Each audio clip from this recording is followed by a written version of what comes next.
World bank का जो head है, ये आके ये सेटअप किए हुए हैं। जैसे कि चंद्रयान के लिए नॉट वगैरह जो बनता था, जो कि पार्ट्स वगैरह वो बनता है। हाँ, मैं बोला इसके अंदर कैमरा में ले सकता 2-3 फोटो। ये ऑटोमेशन है, जो चीज़ बनाना चाहोगे बनाएगा, लेकिन वो पूरा कंप्यूटराइज़ बनेगा।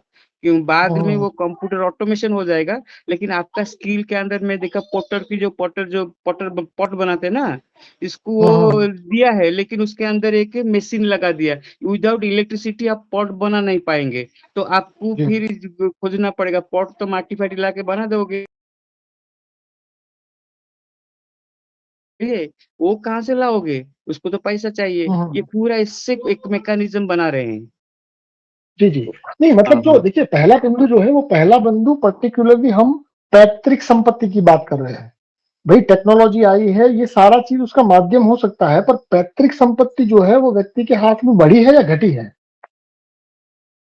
घटी है, फिर हमारा जो एंसेस्टर प्रॉपर्टी को हमने प्रैक्टिकली फील्ड में एक एक्सपीरियंस किया, वो क्या करते हैं ना, आपका एंसेंशियल प्रॉपर्टी को अब अगर आप लोगे, आप जाके इसको रजिस्टर दोबारा करो। मैं बोला क्यों? वो बोला कि ऐसा-ऐसा नहीं होगा। मैं बोला तुम छोड़ो। फिर बाद में इसको मैं सेटल आउट कर दिया हिंदू अनडिवाइडेड फैमिली के हिसाब से आपस में बात करके। मैं बोला ऐसी ही ये बात है, आप इसको ऐसे करो तो आप बच पाओगे। अभी इसको ऐसे हम मॉडल में डालने की कोशिश कर रहे हैं। Okay, okay. जी, जी। पूरा कंट्रोवर्शियल है। हाँ। आरके जी आपका स्वागत है। अगर आप कुछ बताना चाहें कि क्या आप जिस दुनिया में रह रहे हैं, उस दुनिया में व्यक्तियों के पास पैतृक संपत्ति जो है, वो मैं ये कह रहा हूँ कि घट रही है दिन प्रतिदिन। क्या ये बात आपको भी दिखती है या आप इससे इनकार करेंगे? Mister R K.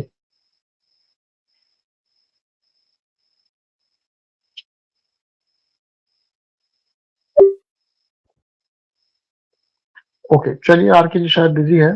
अब दूसरे बिंदु पर बात करते हैं कि संस्थागत स्वामित्व और स्थायी किराएदार वर्ग। मतलब कि अधिकतर लोग जो है वो किराए पर जिएंगे और बहुत ही सीमित लोग जो होंगे उनके पास कुछ अपनी प्रॉपर्टी होगी।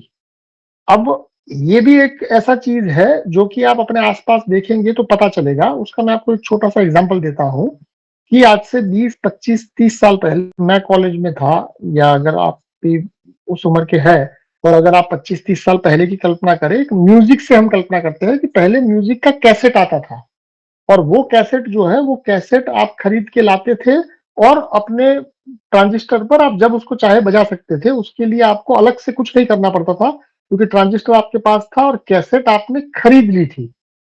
अब ऐसा है कि धीरे धीरे वो कैसेट से सीडी आई, और क्या आजकल सीडी की आज से सीडी भी गायब है। फिर बीच में पेन ड्राइव आया, और उसके बाद आज की तारीख में आपको सब्सक्रिप्शन लेना है। मतलब कि सारा डेटा अवेलेबल है, पर उस डेटा को एक्सेस करने के लिए आपको सब्सक्रिप्शन चाहिए। मतलब कि आपको कुछ ऐसा चाहिए जो आपको रेगुलर उसका पेमेंट करते रहना पड़ेगा जीवन भर। उसमें कोई ऐसी चीज नहीं है कि आपने ले ली और आपकी प्रॉपर्टी हो गई। अभी सारा का सारा चीज, मतलब 95% लोगों के लिए जो चीज है वो सभी चीज रेंटेड है। मतलब कि पैतृक प्रॉपर्टी तो गई, पर जो फैसिलिटी के नाम पर हमको जिस प्रभाव में डाला गया, वो प्रभाव भी पहले केवल हमको उसकी आदत डालने के लिए उन्होंने दी, पर वो देने के बाद धीरे धीरे टेक्नोलॉजी के अपग्रेड के नाम पर वो सीधा सीधा रेंटल प्रॉपर्टी जैसा हो गया। इवन म्यूजिक जैसी, क्योंकि ऐसी बात है कि पुराने जमाने में लोग गीत गाते थे। गाँव में आज भी शायद होता होगा, हमारे गाँव में होता है कि भाई कोई ऐसा फेस्टिवल होता है या कुछ होता है तो उसमें लोग मिलके गाना गाते हैं। पर वही चीज को धीरे धीरे आपको म्यूजिक इंडस्ट्री बन गई, और ये करते करते वो म्यूजिक इंडस्ट्री भी आपको केवल सब्सक्रिप्शन दे रही है, वो आपको प्रॉपर्टी नहीं दे रही है। मतलब कि जो नई नई चीजें हुई है, जिसको हमने थोड़ा अपने जीवन में जगह दिया है, वो सारी चीजें भी रेंटेड हो गई है। मतलब पैतृक संपत्ति तो गई है, पर पैतृक संपत्ति के साथ जो दूसरी चीजें हमने समय के साथ अडॉप्ट भी की, वो अडॉप्शन भी हमको रेंटल के तौर पर करवाया जा रहा है, ताकि हमारी डिपेंडेंसी बनी रहे और बढ़ती रहे। क्या ये बात आपको, मैंने एक उदाहरण दिया है, आप चाहे तो कुछ और उदाहरण भी दे सकते हैं। फिर से मेरा आप सबको सवाल यही है कि क्या ये मेरा कहना कि भाई कुछ सीमित लोगों के हाथ में प्रॉपर्टी रहेगी और बाकी सभी लोगों के लिए वो केवल एक सब्सक्रिप्शन या एक रेंटल चीज रहेगा? ये केवल घर की बात नहीं है, सारी चीज। इवन आजकल मेट्रो में तो फर्नीचर भी रेंट पर मिलना शुरू हो चुका है। गाड़ियां रेंट पर मिलनी शुरू हो चुकी है। तो मतलब कि व्यक्ति मालकियत को छोड़ के धीरे धीरे रेंट पर आ चुका है, केवल घर के चीज हो चुका है। क्या ये चीज आपको फिर से मैं कोई मनगढ़ंत कहानी सुना? जी संजय जी बताइए। बराबर है स्वामी जी आपकी बात। और ये सब संदर्भ में इसका ये दे रहा हूं कि ये एक एजेंडा का पार्ट है। भाई वर्ल्ड इकोनॉमिक फोरम जो है वो दुनिया की एक ऐसी संस्था है जो कि पूरे विश्व को ये स्टेटमेंट के जरिए एक मैसेज दे रही है, ताकि व्यक्ति जो है वो रेंटेड चीजों के साथ एडजस्ट करना अभी से शुरू कर दे। क्योंकि अल्टीमेट टारगेट ये है कि जब तुम्हारी कोई प्रॉपर्टी ही नहीं होगी, जब तुम्हारी कोई मालकियत ही नहीं होगी, तो बिना मालकियत के तुम्हारा जीवन पूरा रेंट पर हो जाएगा। और यहाँ पर जो वार है वो पूंजीवाद के ऊपर है। अब शायद आपको तार थोड़े जोड़ने पड़ेंगे, क्योंकि पूंजीवाद की जो बेसिक व्याख्या थी वो ये थी कि श्रम, संसाधन, ज्ञान और मुद्रा जो है उसके ऊपर मालकियत व्यक्ति की हो। तो यहाँ पर जो अटैक हो रहा है, और वो आप शायद अपने जीवन में देख भी पा रहे होंगे, आपने जो भी जीवन जितना भी आपने देखा, सुना, समझा है, उसके आधार पर ये चीज आपको दिखेगी। जी विश्वजीत, आप क्या कहेंगे?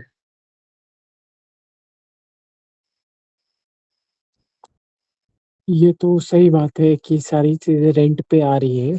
और ये पहले ये होता था कि हम अपना कैसेट ले आते थे, तो मेरे मन पे था कि हम इसको रखे अब ना रखे। अभी तो ऐसा वैसा नहीं था कि तुम हमेशा नया दे दिया जाएगा हमेशा। अभी तो उस टाइम भी तो हमेशा नया था, नया। और अभी भी हो रहा है कि नया कैसेट लाएंगे, नया गाना आएगा कब, तो उसके लिए नया रेंट दो पुराना। नहीं तो ये दूसरी तो उस चीज टाइम भी था। देखिए, नई चीज के लिए नया पैसा देना वो अलग बात है। मान लीजिए आपने एक चीज ले ली, तो कम से कम उस चीज को अगले महीने यूज करने के लिए आपको कुछ अलग से मेहनत नहीं करनी पड़ती थी, क्योंकि वो आपकी प्रॉपर्टी बन जाती थी। जैसे कोई वीडियो कैसेट या ऑडियो कैसेट है, वो आपका प्रॉपर्टी था, उसको आप जब चाहे इस्तेमाल कर सकते थे। पर मान लीजिए आपने गाना, अब आप उस ये इस महीने तो गाना सुन सकते हैं, पर अगले महीने आपको सुनना होगा तो आपको एक सब्सक्रिप्शन लेना पड़ेगा। मतलब कि दुनिया उस डायरेक्शन में जाती हुई कि आप देख पा रहे हैं। हाँ ये तो है कि हर चीज में सब्सक्रिप्शन आ रहा है।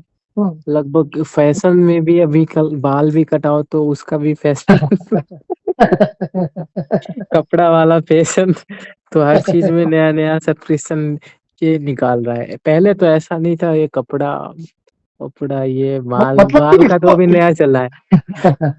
देखो, इसको इस तरह से आप देखिए कि भाई ये जो लाइन है कि तुम किसी भी चीज के मालिक नहीं रहोगे पर तुम खुश रहोगे, क्या इस डायरेक्शन में ही चीजें नहीं जा रही है? सही बात है मतलब मैं ये। आपको साइकोलॉजी बता रहा हूँ कि भाई वर्ल्ड इकोनॉमिक फोरम ने 2016 या 17 में अपने ऑफिशियल जो भी उसका अनाउंसमेंट था उसमें ये बात कही, जिसमें काफी विवाद भी हुआ। पर क्या दुनिया उसी डायरेक्शन में जा नहीं रही है? मैं ये नहीं कह रहा हूँ कि ये जाना अच्छा है या बुरा है, पर उन्होंने कहा और उस डायरेक्शन में जा रही है दुनिया। हाँ ये तो जा रही है। जी जी। आरके जी, आपको क्या लगता है, आप किस तरह से देखते हैं इस चीज? उस पे विवाद भी बहुत हुआ था। हाँ हाँ, विवाद होने के बाद वो स्पीड बढ़ी है या घटी है? ये देखिए, तो विवाद को बढ़ी भी है। ऐसे समझिए कि विवाद के कारण जिन लोगों को पता नहीं था उन लोगों को पता चलता है, और पता चलने के कारण उनके दिमाग में जगह पैदा होती है, और जगह पौधा पैदा होने के कारण वो अब इन चीजों को स्वाभाविक मानने लगते हैं।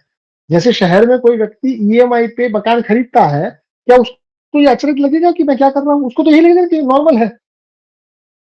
यस। साइकोलॉजी ये कहती है कि आपसे कड़े से कड़ा काम करवाना हो तो उसके लिए सबसे पहले आपके दिमाग में जगह बनानी पड़ती है। जैसे ही आपके दिमाग में जगह बन जाए, फिर वो एजेंडा को प्रस्तुत किया जाए, तो उस एजेंडा को आपका दिमाग पहले से मान चुका होता है। ये साइकोलॉजिकल है, ये सीधा सीधा नहीं है, ये इनडायरेक्ट है। जी आरके जी, आप क्या कहेंगे? अगर सुन पा रहे हैं, कुछ बताने की इच्छा है तो बताइए। जी अमोल जी, आप कुछ रोशनी डालना चाहेंगे इसके ऊपर? हाँ हाँ, ये जो आपने जो कहा कि जो पूरा रेंटेड पर जा रहा है, जैसे कि समझो और वो पूरी चीजें जैसे कि हमारे जो पहले जमाने में जो कुछ पहले बात तो ये हो रही थी कि समझो हमारी पैतृक संपत्ति जो थी, जैसे कि हम्म मेरे घर में अगर सोना है या कोई मौलिक धातु है या हमारा धान्य है, तो वो हम्म कितने दिन तक रहेगा या उसका मैं कब उपयोग करूँ ये मेरे ऊपर था।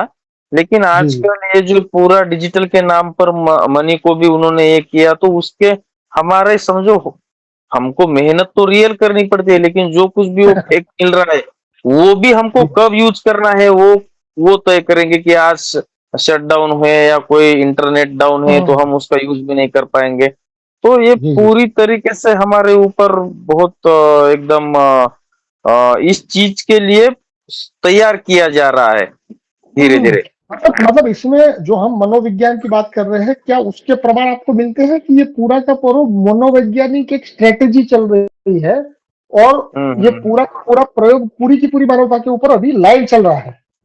जी, जी, बिल्कुल, बिल्कुल पता चल रहा है कि हम्म जैसे हम समझो वो जब स्कूल की घंटी बजाते हैं तो बच्चे अलर्ट हो रहे हैं और हमको जाना जी है। जी हाँ एक फिर तरह से एक पूरा रोबोटिक आदमी को बनाया दिया जा रहा है हाँ हाँ और वो ही खुद मतलब तय कर रही है। जैसे हम तो प्रकृति के माध्यम से पैदा हुए हैं, हमारे माँ-बाप का सेक्स हुआ, उनके माध्यम से हम पैदा हुए। लेकिन हम्म, वो अब तय कर रहे हैं कि भाई तुमको 21 में ही ये करना है, 22 साल हाँ की उम्र में शादी करनी है। यानी वो हमारे जो नेचुरल चीजें जो है, जैसे नेचुरल चीजों में आपने ये भी बात की थी कि हमारी जो पैतृक संपत्ति थी, वो पूरी नेचुरल थी, आर्टिफिशियल नहीं है या हम्म, समझो फैक्ट्री मैन्युफैक्चर नहीं है। जी तो जी जी ये हमारे जो नेचुरल जो कुछ भी हमारे विचार है या हमारे कुछ सेक्सुअल एक्टिविटी है या हमारी जो पैतृक संपत्ति है, वो नेचुरल चीजों के ऊपर पूरा समझो हमारा रहने नहीं देना चाह रहे। मतलब कि मैं आप सबको ये बता रहा हूँ कि ये एक डायरेक्शन है, और वो डायरेक्शन मनोवैज्ञानिक तरीके से एकदम सिस्टमेटिक तरीके से चल रहा है। आपको ये दिख रहा हम्म। है तो अच्छी बात है, और मेरे ख्याल से यहाँ जितने भी लोग हैं उनमें से शायद कोई भी व्यक्ति ऐसा नहीं होगा जिनको ये ना दिखे। कम से कम यदि आप यहाँ 21 दिन तक है तो आपको अब ये दिखना शुरू हो जाएगा। जी, हम्म। आशा जी आप कुछ कहना चाहेंगी? मिस्टर राजेंद्र जी, रोनित जी आप बताएं, आपको क्या लगता है? नहीं नहीं, सुन रहा हूँ मैं, और आप जो बोल रहे हो सब सही है। आज तो छुट्टी होगी ना आपकी? आज तो संडे छुट्टी। छुट्टी है, शॉपिंग के लिए डीमार्ट आया था। अच्छा, ओके ओके, मतलब छुट्टी के हम्म, दिन भी लगे पड़े हैं, चलो। हाँ जी जी। हाँ जी जी जी, रोनित जी आप बताएं क्या कहेंगे? देखिए वो बात चल रही थी ना रेंट वाली, तो ये तो हम्म, बिल्कुल साफ ही दिखाई दे रहा है कि और बिल्कुल रेंट रेंट पे रह के लोग बाग इतने खुश हैं, उनको पता ही नहीं कि हम कुछ ओन कर रहे हैं। अब नॉर्मल सी बात है, ये देखो मैंने क्या देखा, आप जो बात कर रहे हो गाड़ियां घर मकान रेंट पे ले रहे हैं लोग बाग, ये तो बिल्कुल छोटी बात है। आजकल आप हम्म, देखोगे ना बड़े शहरों में रिलेशनशिप जो पार्टनर होते हैं ना वो तक रेंट पे मिलने लगे हैं। मतलब आप बॉयफ्रेंड गर्लफ्रेंड को 1 घंटे के लिए 24 घंटे के लिए 1 हफ्ते के लिए रेंट पे ले सकते हो। मतलब जो जी जी रिश्ता जी एक होता है ना सबसे बड़ा, उस हाँ हाँ रिश्ते को भी रेंट पे कर दिया इन लोगों ने। तो आप हाँ। देख सकते हो किस डायरेक्शन में जा रही है आजकल की यूथ। मतलब कि मैं ये कह रहा हूँ कि ये डायरेक्शन सेट है, वो उसकी स्पीड कम ज्यादा हो सकती है, किसी इलाके में ज्यादा स्पीड होगी, किसी इलाके में कम स्पीड होगी। और आपको मैं ये बता रहा हूँ कि इसका डायरेक्शन देखने का प्रयास करिए, तो वो एकदम सिस्टमेटिक एक खास डायरेक्शन में जा रहा है। इसके माध्यम से मैं आप सबको बताना ये चाह रहा हूँ कि 2030 तक का एजेंडा सेट है। हो सकता है कि वो सेट जो है उसके अंदर वो कितने प्रभावी हो कितने ना हो ये ठीक है, पर ये सीधी जो लकीर खींची जा रही है वो लकीर सीधी सीधी आपको रेंट करते करते करते करते करते कंप्लीटली आर्टिफिशियल बनाने की ओर ही जाएगी। ये आर्टिफिशियल बिल्कुल इंटेलिजेंस जो है वो भी उसी डायरेक्शन में है। आज की तारीख में व्यक्ति को यह लग रहा है कि उसने उसको एआई आ गया तो अब वो बहुत बड़ा पीस मार खा हो गया, पर हकीकत ये नहीं है, ये आपको आया नहीं है, ये आपको पकड़ाया गया है। इसलिए पकड़ाया गया है ताकि आपके शोषण में जो थोड़ी बहुत बाधाएं हैं उस बाधाओं का एक परमानेंट इलाज किया जाए। जी, मतलब आर्टिफिशियल इंटेलिजेंस के बाद तो इंसानों ने सोचना बंद कर दिया। अब कुछ भी काम होता है सीधा चैट जीपीटी खोल लो। अब क्या यस हो रहा है यस। कि धीरे-धीरे हमारी जो सोच क्रिटिकल जो थिंकिंग थी ना, वो भी खत्म हो जाएगी आने वाले कुछ सालों में। आप आप देखिए कि भाई ऑनलाइन माध्यम में हम जो मतलब पिछले 20 दिनों से जो बात कर रहे हैं, उस बात में हम एक दूसरे के ऊपर सवाल भी कर रहे हैं, कुछ अपनी प्रतिक्रिया भी दे रहे हैं। ऐसा चीज लगभग दुनिया में गायब हो रहा है, केवल व्यक्ति रिपीटेशन के ऊपर जा रहा है फिलहाल। और वो रिपीटेशन में जाने का जो अंतिम बिंदु या वो जो जो जिस डायरेक्शन में जाएगा वो आखिरी बिंदु यही है कि तुम नेचुरल रहो ही नहीं। और नेचुरल चीजों में सबसे प्रमुखता से सेक्स आता है, ये आप सबको पता है। पर मैं इसको बार बार इंगित इसलिए कर रहा हूं कि उसको केवल आपकी गाड़ियां रेंटेड नहीं करनी है, उसको आपको केवल फोन या कपड़े रेंटेड नहीं करने हैं, उसको अल्टीमेटली आपका पूरा का पूरा जीवन, आपका बर्थ कंट्रोल, ये सारा चीज रेंटल कर देना है। वो आपका रहे ही नहीं, क्योंकि उनको पता है कि मालिक जो है वो स्वतंत्र होता है, गुलाम जो होता है वो स्वतंत्र नहीं होता। गुलाम तो बेचारा डरा हुआ होता है। ठीक है। जी तो कैलाश ये जी चीज तो क्या कहें? साफ साफ दिखाई दे रही है जी हमें कि मतलब हमसे है ना, हमारी जो मालकियत है ना, जो हमारा जो राजा है वो बिल्कुल छीना जा रहा है कि आपको बस हाँ एक आपने बताया ना सब्सक्रिप्शन दे रहे हैं। अब वो जी सब्सक्रिप्शन जी ये है कि मैं थोड़े पैसों में जैसे गाड़ी तो एक दिन के लिए रेंट कर लूंगा, एक दिन के लिए मेरे को अच्छा भी लगेगा गाड़ी का, लेकिन क्या अगले दिन मैं दे दूंगा उसको। लेकिन जो मालकियत थी ना कि अपनी मेरी खुद की गाड़ी है, जब हाँ मन किया चलाऊंगा, वो यस खो जाएगी इंसान की, एक गुलामी नहीं वाली देखिए, थिंकिंग आ जाएगी। मालिकियत का मतलब ये हुआ कि आप चाहे उसको जला दे, फाड़ के फेंक दे, किसी को दान कर दे, किसी को ऐसे ही दे दे, या किसी को चलाने के लिए कुछ दिनों के लिए दे, ये सब आपके हाथ में था। और धीरे धीरे वो चीज जो है वो सब्सक्रिप्शन, लोन, ईएमआई, इनके माध्यम से धीरे धीरे, ये इतना स्लो मामला है कि व्यक्ति को जल्दी से रियलाइज ही नहीं होगा। पहले उसका रिएक्शन यही आएगा कि वो पहले मुझे घर खरीदने के लिए पूरा पैसा देना पड़ता था, अब तो रेंटेड हो गया है या अब तो ईएमआई हो गया है। तो शुरुआत में आप इसको फैसिलिटी की तरह ही देखेंगे, पर जैसे जैसे ये शिकंजा कसता जाएगा आपको पता ये चलेगा कि इसका टारगेट आपको फैसिलिटी देना था ही नहीं। फैसिलिटी जो था वो तो केवल वो चूहे को ललचाने के लिए जो आप टुकड़ा रखते हैं वैसा था। ये आपको कैद करने की चीज लिए ये चीज घड़ी गई है। मतलब जी कि जी। मेरा जो कुल आपको बताने का माध्यम है वो यही है कि भाई चीजों को यदि आप एकदम जैसा है वैसा देखना शुरू कर देंगे तो ये डायरेक्शन कंफ्यूजिंग नहीं है, ये डायरेक्शन एकदम सीधी सीधी है कि वो चाहते हैं कि तुम जल्द से जल्द नेचुरल से आर्टिफिशियल बन जाओ। और हिस्टोरिकली इसकी स्पीड जो है वो हमेशा बढ़ी है। हमारे आगे की जो जनरेशन थी उसके लाइफ में भी चेंजेस तो हुए थे, पर उसकी जो स्पीड थी वो थोड़ी कम थी। हमारी लाइफ में भी चेंज हुए पर उसकी स्पीड जो थी वो हमारे बाप दादाओं से थोड़ी बेहतर थी, ज्यादा थी। और अब जो आने वाली जनरेशन में उसमें ये स्पीड और रॉकेट की तरफ फैलेगी। तो अब आपको मैं बिटकॉइन का एक संदर्भ दे रहा हूं कि बिटकॉइन जो है वो इससे रिवर्स काम करता है। मैं बिटकॉइन को इतना अप्रिशिएट क्यों करता हूं, क्योंकि ये पूरी व्यवस्था के खिलाफ पूरा प्रोसीजर है। जैसे ये अपना स्पीड बढ़ा रहे हैं, बिटकॉइन का जो भी सप्लाई है उसका स्पीड घट रहा है। कि भाई पहले 4 सालों में यदि 1 करोड़ बिटकॉइन दुनिया में आया है तो दूसरे 4 साल में 50 लाख ही आया है, फिर तीसरे 4 साल में 25 ही आया है, फिर उसके बाद 12.5 ही आया है। तो मतलब कि वो मानवता का जो नैसर्गिक विकास है उसमें इन्होंने जो खलल डाली है उसको कंपनसेट करने का काम कर रहा है। क्योंकि उसको बनाने वाले शायद ये जानते हैं कि भाई दुनिया को किस तरह से बांधा गया है और किस तरह से आने वाले समय में बांधा जाएगा।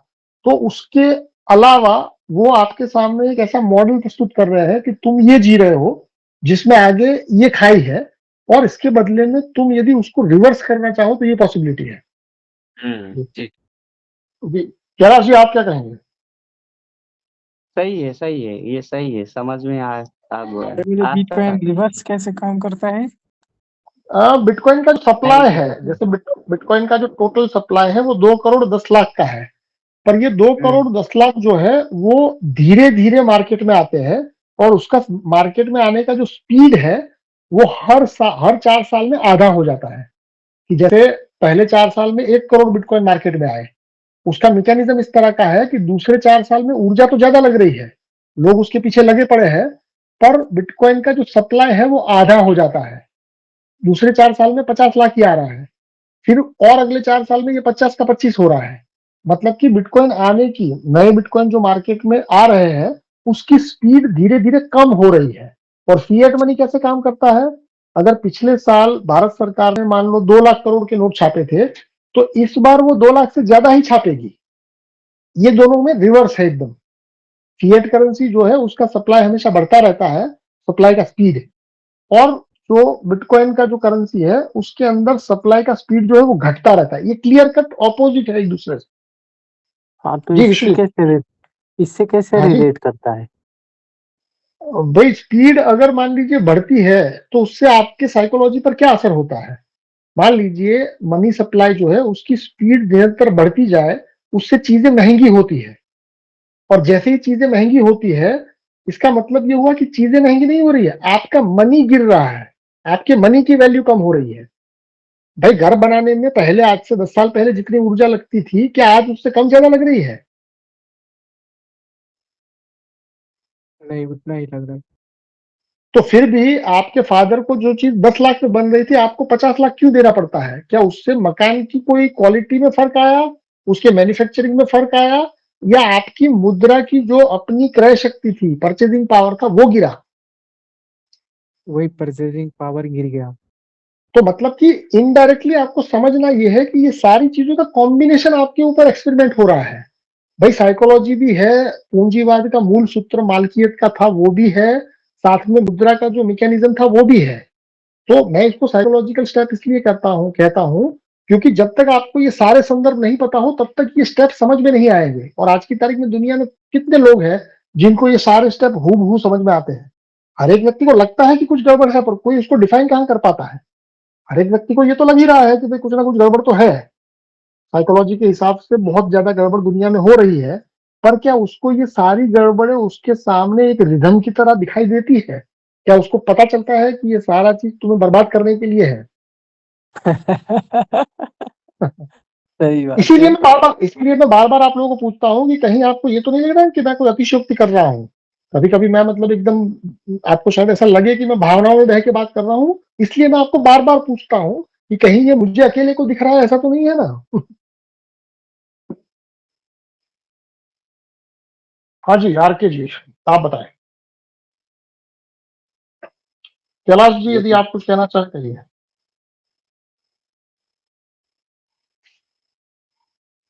मिस्टर कैलाश।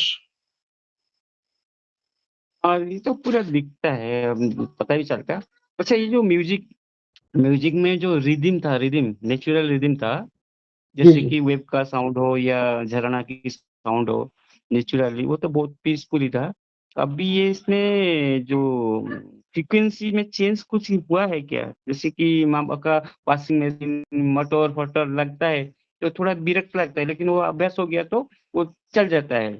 लेकिन इसमें इसी टेक्नोलॉजी में कुछ डाला हुआ है भाई साइकोलॉजिकली? देखिए, मैं आपको ये कह रहा हूँ कि आप किसी भी चीज के थोड़े डीप में जाएंगे तो आपको यही पैटर्न मिलेगा। चाहे वो म्यूजिक में जाइए, खाने में जाइए, कपड़ों में जाइए, कॉन्डोम में जाइए, किसी भी चीज में जाइए, आपको पता यही हम्म चलेगा कि डेवलपमेंट के नाम पर आपकी नेचुरलिटी को छीना जा रहा है। और वो छीने जाने का हम्म कारण जो है वो मैं आपको बता रहा हूँ कि कारण ये है कि जब तक हम्म आप मालिक रहेंगे तब तक आप हम्म स्वतंत्र रहेंगे। तो पहले हम्म उन्होंने आपकी पैतृक संपत्ति को धीरे धीरे खींचना शुरू किया, फिर आपको धीरे धीरे हम्म रेंटल चीजें देना शुरू किया। तो ये चीजें आपको दिखती है आप किसी भी चीज में। भाई आप अगर नॉर्मल अपने सॉक्स को देखेंगे कि आपके पिताजी कैसे सॉक्स पहनते थे, आपके दादाजी कैसे सॉक्स हम्म पहनते थे, और आप कैसा सॉक्स पहनते हो, अगर उसको थोड़ा डिटेल में स्टडी करेंगे तो आपको पता चल जाएगा आप क्या खाना खा रहे हैं, आपके पिताजी क्या खाना खाते हैं, और उसके आगे खाना कैसा था। तो ये पैटर्न साफ है, हम्म। इसका कोई पर्टिकुलर एक चीज में इम्पैक्ट हाँ नहीं है, हर एक चीज में है। हाँ, ये दिखता है क्लियरली दिखता है। जी जी। जी अमोल जी, आप कुछ कहेंगे? आर के जी, आपको कुछ कहना था, शायद आपका बीच में आवाज आया था जी, मिस्टर आर के। लेकिन लोग से जब इस टॉपिक पे बात करता हूँ मैं, तो लोग यही बोलते कि पहले लोग ज्यादा भूखे मर जाते थे, आज तो कम से कम सबको खाना तो मिल रहा है, भले हाइब्रिड वाला मिलता हो, खाना तो मिल रहा है, पेट तो भर रहा है। देखिए यही तो बात है कि जिसका शोषण हो रहा है उसको खुद को ये एहसास नहीं है। इसीलिए तो मैं जो बात कर रहा हूँ वो बात, देखिए हम पिछले 21 दिनों से ये बात कर रहे हैं, और मैं आप लोगों को बार बार पूछता हूँ कि कहीं आपको ये तो नहीं लग रहा ना कि मैं किसी भ्रम में जी रहा हूँ। ये मैं बार बार इसलिए पूछता हूँ ताकि आप उसको पक्का करके, हो सकता है पहले दिन थोड़ा शर्म में मुझे ना अपोज कर पाए, दूसरे दिन फिर ना कर पाए, तो मैं आखिरी दिन तक आपको यही पूछ रहा हूँ कि आप मुझे बताइए कि कहीं मैं ही तो भ्रम यात्रा में नहीं हूं ना। पर जब मैं नहीं हूं, आप नहीं है, और आपको चिंता तीसरे व्यक्ति की है, अब वो तीसरा जो व्यक्ति है उसकी चिंता छोड़ दीजिए, क्योंकि अगर उसको पता है तब उसको दिखेगा, नहीं पता है तो उसको दिखेगा नहीं।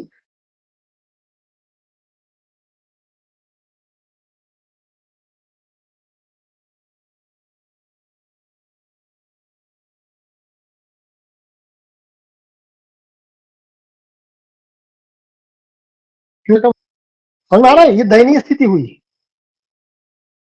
भाई हिस्ट्री में आप देखेंगे तो गरीब से गरीब व्यक्ति का अगर उसका इतिहास देख,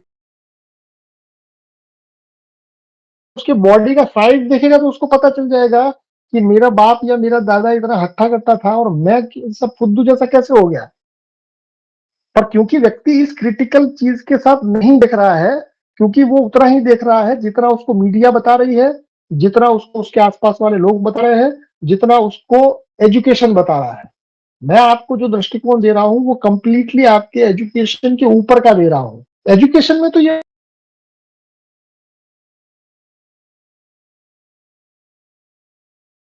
बात और ये चीज ऐसा है कि मेरे संपर्क में आने के बाद ऐसा नहीं है कि मैंने आपके दिमाग में डाली है, मैं आपको खुला ही छोड़ रहा हूं कि आप जाइए, देखिए, समझिए, तो आपको पता चलेगा कि आपके खाने की प्लेट बदल चुकी है, आपका खाना बदल चुका है, आपके कपड़े बदल चुके हैं, सब कुछ बदल चुका है। केवल एक चीज अभी भी आपके हाथ में है और वो है आपका डीएनए, और उसको बदलने की तैयारी है। मैं केवल उस डीएनए को बचाने के पीछे हूँ, आपका खाना बचाने का मेरा उद्देश्य नहीं है। हाँ, ये बातों बातों में खाना बच जाए तो वो एक एडिशनल बेनिफिट है, बाकी आपका खाना, आपका पहनावा, उसको बदलने के चक्कर में मैं नहीं हूँ। मैं उसकी बात कर रहा हूँ जो कि आपका पूर्ण रूप से अपना है, जो कि आपको पता ही नहीं है कि आपका अपना है। पूरी स्ट्रेटेजी उसको छीनने की है, तो उस हमले से रोकने के लिए मैं आपसे बात कर रहा हूँ, ये समझिए। कुल मिलाकर अगर हाँ, कहे तो आप मेरा एक सेल्फ बचा रहे हैं और वो हमारा सेल्फ खत्म कर रहा है। बस इतना ही बात है भाई।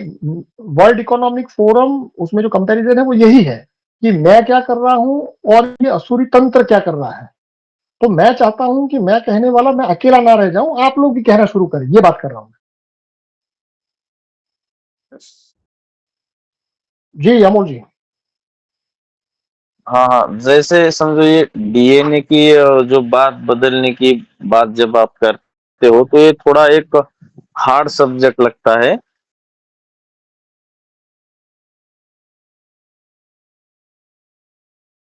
वो पता नहीं है, वो समझ नहीं किस तरह से, लेकिन क्या समझो अभी तक ऐसा प्रमाण या ये तो आप कहते हो कि ये से जो पैदा हो रहे वो इस तरह से होंगे, तो लेकिन अभी क्या ऐसे आदमी से या वो आपको उसके साथ चर्चा हुई या वो समझ, तो हम देखते हैं देखिए ऐसा कि नहीं, जानवरों में या हमारे आजू बाजू के बहुत सारे पशु पक्षियों में चेंजेस हुए, मैं इसको इनकार नहीं करता हूँ, लेकिन आदमी के ऊपर ओके ओके, देखिए ऐसा है कि आप ये समझिए कि अभी आईवीएफ इतना व्यापक रूप से नहीं है। आईवीएफ का पहला बच्चा इस पृथ्वी पर आई थिंक 78 मतलब कि 80 के आसपास आया है। मतलब कि अभी उस बच्चे को आए हुए 50 साल नहीं हुए हैं। मतलब कि वो बच्चा है, वो भी किसी ऐसे परिवार में आया होगा जिस परिवार के साथ नॉर्मल आदमी का कुछ लेना देना ही नहीं है। आज की तारीख में जितने भी सेलिब्रिटी है उनके बच्चे आईवीएफ के हैं। और अगर पिछले 5-10 सालों की बात करें तो धीरे धीरे समाज में आईवीएफ के बच्चे बढ़ने की शुरुआत हुई है। तो इसका डेटा आपके पास नहीं है, क्यों? क्योंकि जो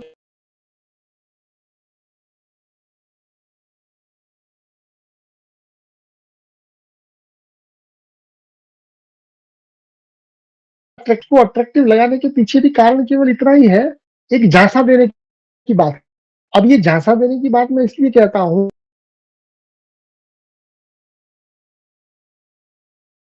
आप सीधा प्रकृति को चैलेंज कर रहे हैं और प्रकृति की जो भी क्षमता है आप उसको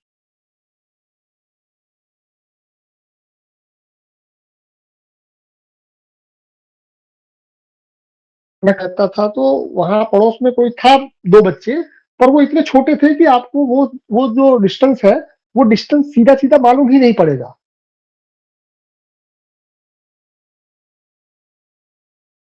जैसे जॉम्बी नाम सुना है? जॉम्बी, जॉम्बी मतलब जॉम्बी मतलब कि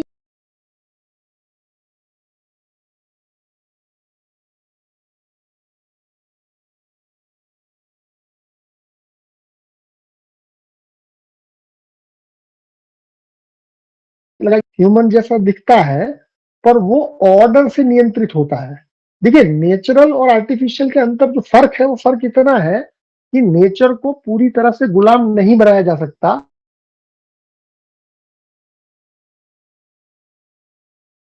से जो है वो आर्टिफिशियल चीजों को पूरी तरह से नियंत्रित किया जा सकता है। उदाहरण के लिए यदि आपने फैक्ट्री में बिस्किट बनाया और उस बिस्किट में से एक पर्टिकुलर बैच को आपको अलग कर देना है, तो उस बैच नंबर से आप उसको इजीली अलग कर सकते हैं अपने गोडाउन से।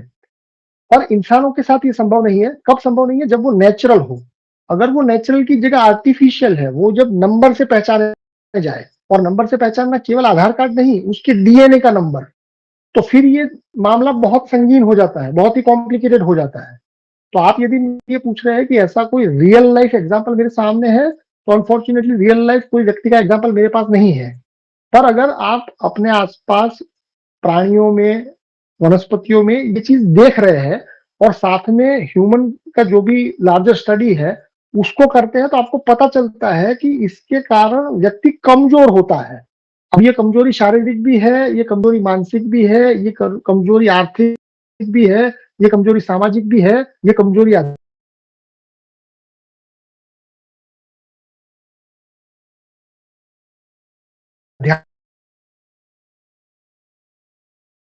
की तो भूल जाओ। तो वो जो हीरा है वो आपका राजा है। वो राजा को बचाने का एकमात्र तरीका ये है कि तुम आईवीएफ से इनकार कर दो, बाकी सारी चीजों से की बात है। पर जो अल्टीमेट और आखिरी हमला है वो डीएनए के ऊपर है। तो मैं जो बात कर रहा हूं उसमें मेरा जो मुद्दा,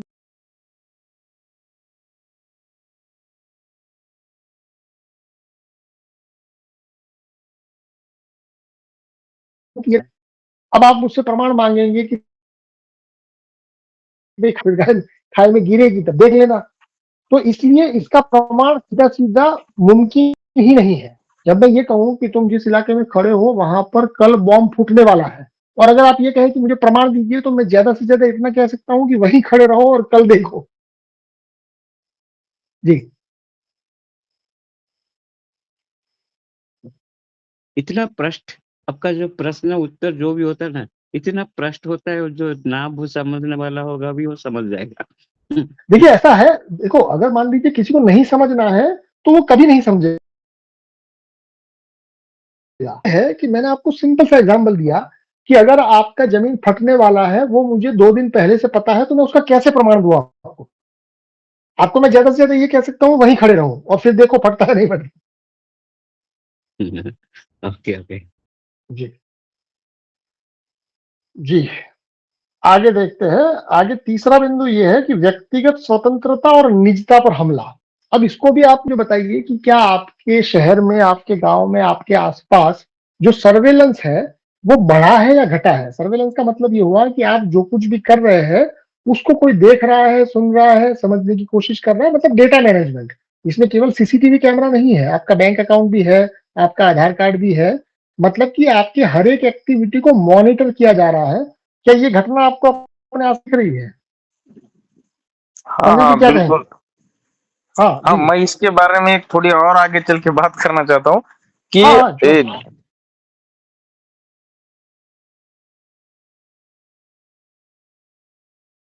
कम से लेकिन 2-4 बार मैंने ऐसे कहा है कि मैंने सोचा है, मेरे दिमाग में वो चीजें मेरे सामने ऐड के रूप में समझो आने लगी। ये मेरे साथ एक्सपेरिमेंट हुआ, अगर किसी को करना भी समझो इसके ऊपर, ये मेरे साथ हुआ है और जी मैं जी जी रियल जी। बता रहा हूँ। हाँ, यहाँ तक समझो सर्वेलेंस का हाँ ये हो मतलब रहा है। कि आपके आपके ऊपर निगरानी जो है वो जब आप पैदा हुए थे तब भी थी, पर तब उसका क्वांटम थोड़ा था तो आपको पता नहीं चल रहा था, पर आज की तारीख में तो एकदम व्यापक हो चुकी है। जी संजय जी। जी हाँ बराबर है। मतलब निगरानी बड़ी है, ये निगरानी बड़ी है। हाँ बड़ी है, निगरानी बहुत बड़ी है। जी जी। अब अगर आप थोड़ा और सोच के बताएं कि निगरानी जब बढ़ती है तो उसके पीछे कारण क्या रहता है? कोई व्यक्ति आपके ऊपर निगरानी रखता है तो उस व्यक्ति के मन में क्या होता है? अगर मान लीजिए कि उसके मैं मन आपको मॉनिटर करूं कि आप कितने बजे खाते हैं, कितने बजे हटते हैं, कितने बजे ये करते हैं, वो करते हैं, तो ये सब अगर मैं कर रहा हूं तो मेरी मंशा क्या होगी? आप मालिक बनना चाहते हैं, मेरे को गुलाम बनाना चाहते हैं, इसके लिए। मतलब ये है कि निगरानी से मतलब यही होता है कि यदि आपके जीवन का पूरा कच्चा चिट्ठा मेरे हाथ में आ जाए तो आपको कंट्रोल करना आसान हो जाएगा। जी। जी जी विश्वजीत, आपको क्या लगता है, निगरानी बढ़ी है घटी है?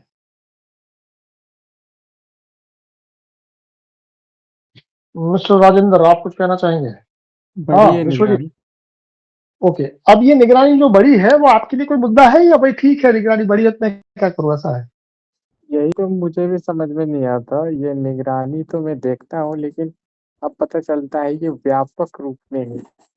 मतलब कि हमारे ऊपर चौबीसों घंटा ये मतलब कि एक नजर रखा जा रहा है कि तुम क्या खाते हो, क्या पीते हो, कहाँ जाते हो, क्या सोचते हो, क्या कर कर सकते हो। तो ये निगरानी से जो है ना, व्यक्ति को पता चलता है कि हम किस डायरेक्शन में। इसी से तो चीजें फास्ट हो रही है, सूर्य का तंत्र इसी से तो मतलब सुपर फास्ट तरीके से चल रहा है।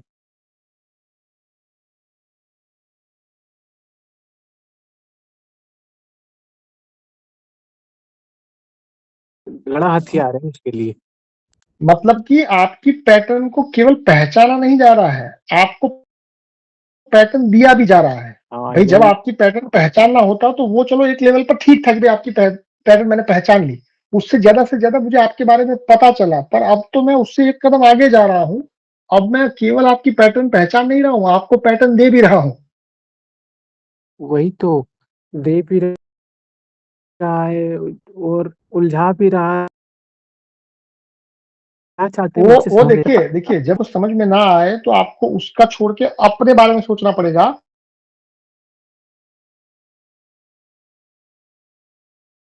अपनी है उसको मैं कहता हूँ उस राजा का स्वभाव, वो आपका अपना है, बस उसको प्रोटेक्ट कर लीजिए, बाकी चीजें अपने आप प्रोटेक्ट हो जाएगी। जी जी जी। जी आशा जी, आप बताइए, कुछ कहना चाहेंगी? लेकिन कैसे, मतलब कि वो तो अध्यात्म में जाओ तो उसमें भी वो उतना ही क्रूर से नीच काम में देखिए क्रूरता वो जो लागू है। वो जो क्रूर है उसकी कमजोरी क्या है ये समझिए। उसकी कमजोरी ये है की तरह लिमिटेड ऊर्जा, तो वो केवल आपके और उसके बीच में एक ऐसी पाइपलाइन बिठा रहा है ताकि आपकी ऊर्जा कंटिन्यूस उसको मिलती रहे। आप उस पाइपलाइन से इनकार कर दीजिए, बस इतना ही बात है। वो डेटा ले ले, सब कुछ ले ले, केवल आपका वो स्वभाव ना बदल दे, केवल वो आपका डीएनए ना बदल दे, केवल इतना ही करना है और कुछ करना नहीं है। और डीएनए को बदलने के लिए वो आपके ऊपर अटैक नहीं कर सकता, वो आपको मना रहा है अभी तो। आप मानिए मत, मैं ये कह रहा हूं। चलिए ठीक है। जी जी मानिए जी मत जानिए। हाँ हाँ भाई देखिए, जानना मतलब जानना भी सिंपल बात है। अगर हाँ कोई व्यक्ति आपका सर्वेलेंस कर रहा है, कोई सिस्टम आपको कंटिन्यूअस मॉनिटर कर रहा है, उसको आपसे कुछ चाहिए, तो उसको मॉनिटर करने से आज की तारीख में आप नहीं रोक पाएंगे। पर वो मॉनिटर क्यों कर रहा है यदि आपको ये पता चल जाए तो वो मॉनिटरिंग को आप निरस्त कर सकते हैं। मॉनिटरिंग का तार नहीं तोड़ना है, उस तार के हाँ। बाद वो आपकी ऊर्जा छीनने आया है तो उस तार से आप उसकी ऊर्जा छीन लीजिए। जी रवि जी। हाँ जी, देखिए जहाँ तक सवाल है ना सर्विलांस का, ये बिल्कुल सूक्ष्म रूप में आ गया है। हम इसको ये जी जी समझते हैं पर और हमारा डाटा हाँ इकट्ठा किया जा रहा है, लेकिन ये बिल्कुल प्रॉपर है। मैंने जो चीज महसूस की है ना, जो हमारे हाँ, फोन में जो कैमरा है और हमारे जी फोन का जी जो माइक है वो 24 घंटे ऑन रहता है। और वो हाँ चौबीस हाँ घंटे कंटिन्यूस। हमारे माइक से चीजें और हम कैमरे से हमारे आसपास की पूरी जो हम क्या खाते हैं, कहाँ बैठते हैं, कैसे महसूस करते हैं, क्या कैसा मतलब।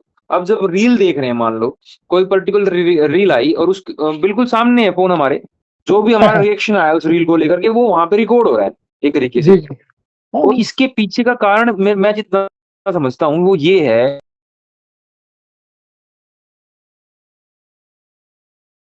और वो मतलब खींचा जाए इनका। अब ऐसा डाटा आ जाएगा 100 लोगों का, फिर वो पैटर्न को रिकॉग्नाइज करके नई नई चीजें निकाल लेंगे, साइड खींचा जाए बस कैसे ना कैसे करके। तो ये है इसका पूरा का मैं ये कह रहा हूँ कि यदि कोई सिस्टम आपका अटेंड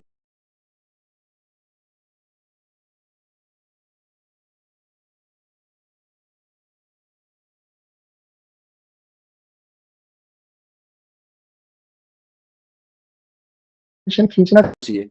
नहीं, वो ठीक है। देखिए मैथ्स लेवल का डेटा इसलिए चाहिए पूछ रहा हूँ।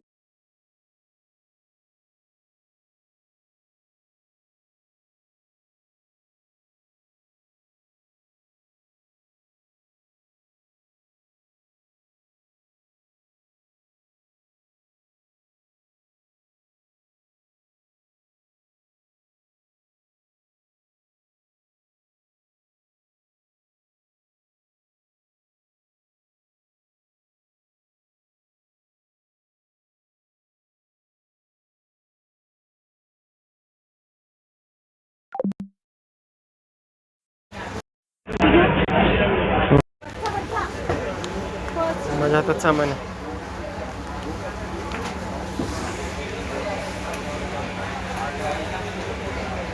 मॅगी मसाला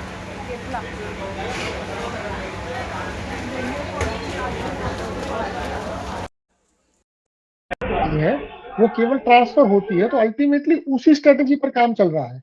भाई मुझे अपने जीवन को टिकाने की ऊर्जा चाहिए, तो परमात्मा ने मुझे लिमिटेड दिया है। अगर मैं किसी चीज को लेके मोहित हूं, तो इसका मतलब ये हुआ कि अब मुझे अपने जीवन को बढ़ाना है, और जीवन एक ऊर्जा है। तो मुझे ये साइंटिफिक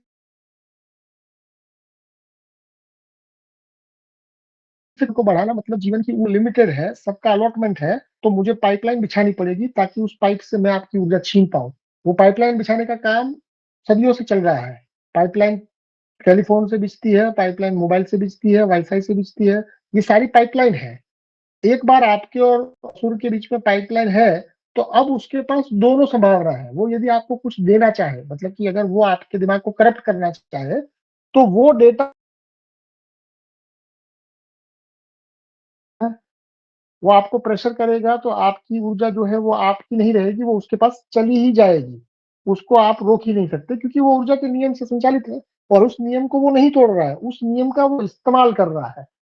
केवल दिक्कत यही है कि वो इस्तेमाल करने के पीछे उसका जो लक्ष्य है वो अमानवीय है। जो आपका अपना अलॉटमेंट है उसको वो छीन रहा है। ऊपर ऊपर से देखने पर ये लगेगा कि वो दे रहा है, वो आपको नई नई चीजें दे रहा है, पर हकीकत ये नहीं है। ये सब देने के पीछे उसका अल्टीमेट जो गोल है वो आपसे लेना है, और एक ही चीज लेनी है, ऊर्जा लेनी है। जी हाँ जी ये बात बिल्कुल अच्छे तरीके से समझ आ रही है कि ऊर्जा चाहिए उनको। जी अब जो एक प्रश्न मेरा ये बनता है कि हम मेरे को ना लगभग क्लियर है सारी चीज़ें कि ऊर्जा का हाँ, नियम हाँ, है। उसने बिल्कुल। अप्लाई जैसे ना वो बोलते हैं ना ऊर्जा लो हाई प्रेशर से लो प्रेशर की तरफ जाएगी। ये चीज़ उन्होंने हम्म,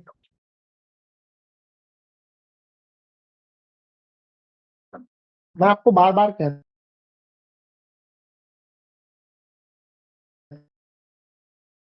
हूँ, दुनिया में केवल आप और असुर दो नहीं, असंख्य मकोड़े प्लेनेट सब कुछ है। अब ऐसा है कि जब सब कुछ है, तो ऊर्जा का नियम अप्लाई कैसे होगा? उदाहरण के लिए अभी हम लोग यहाँ मान लीजिए 10 लोग हैं, तो ये 10 लोग को आप ब्रह्मांड समझ लीजिए, तो ये 10 लोगों में ऊर्जा बहेगी कैसे?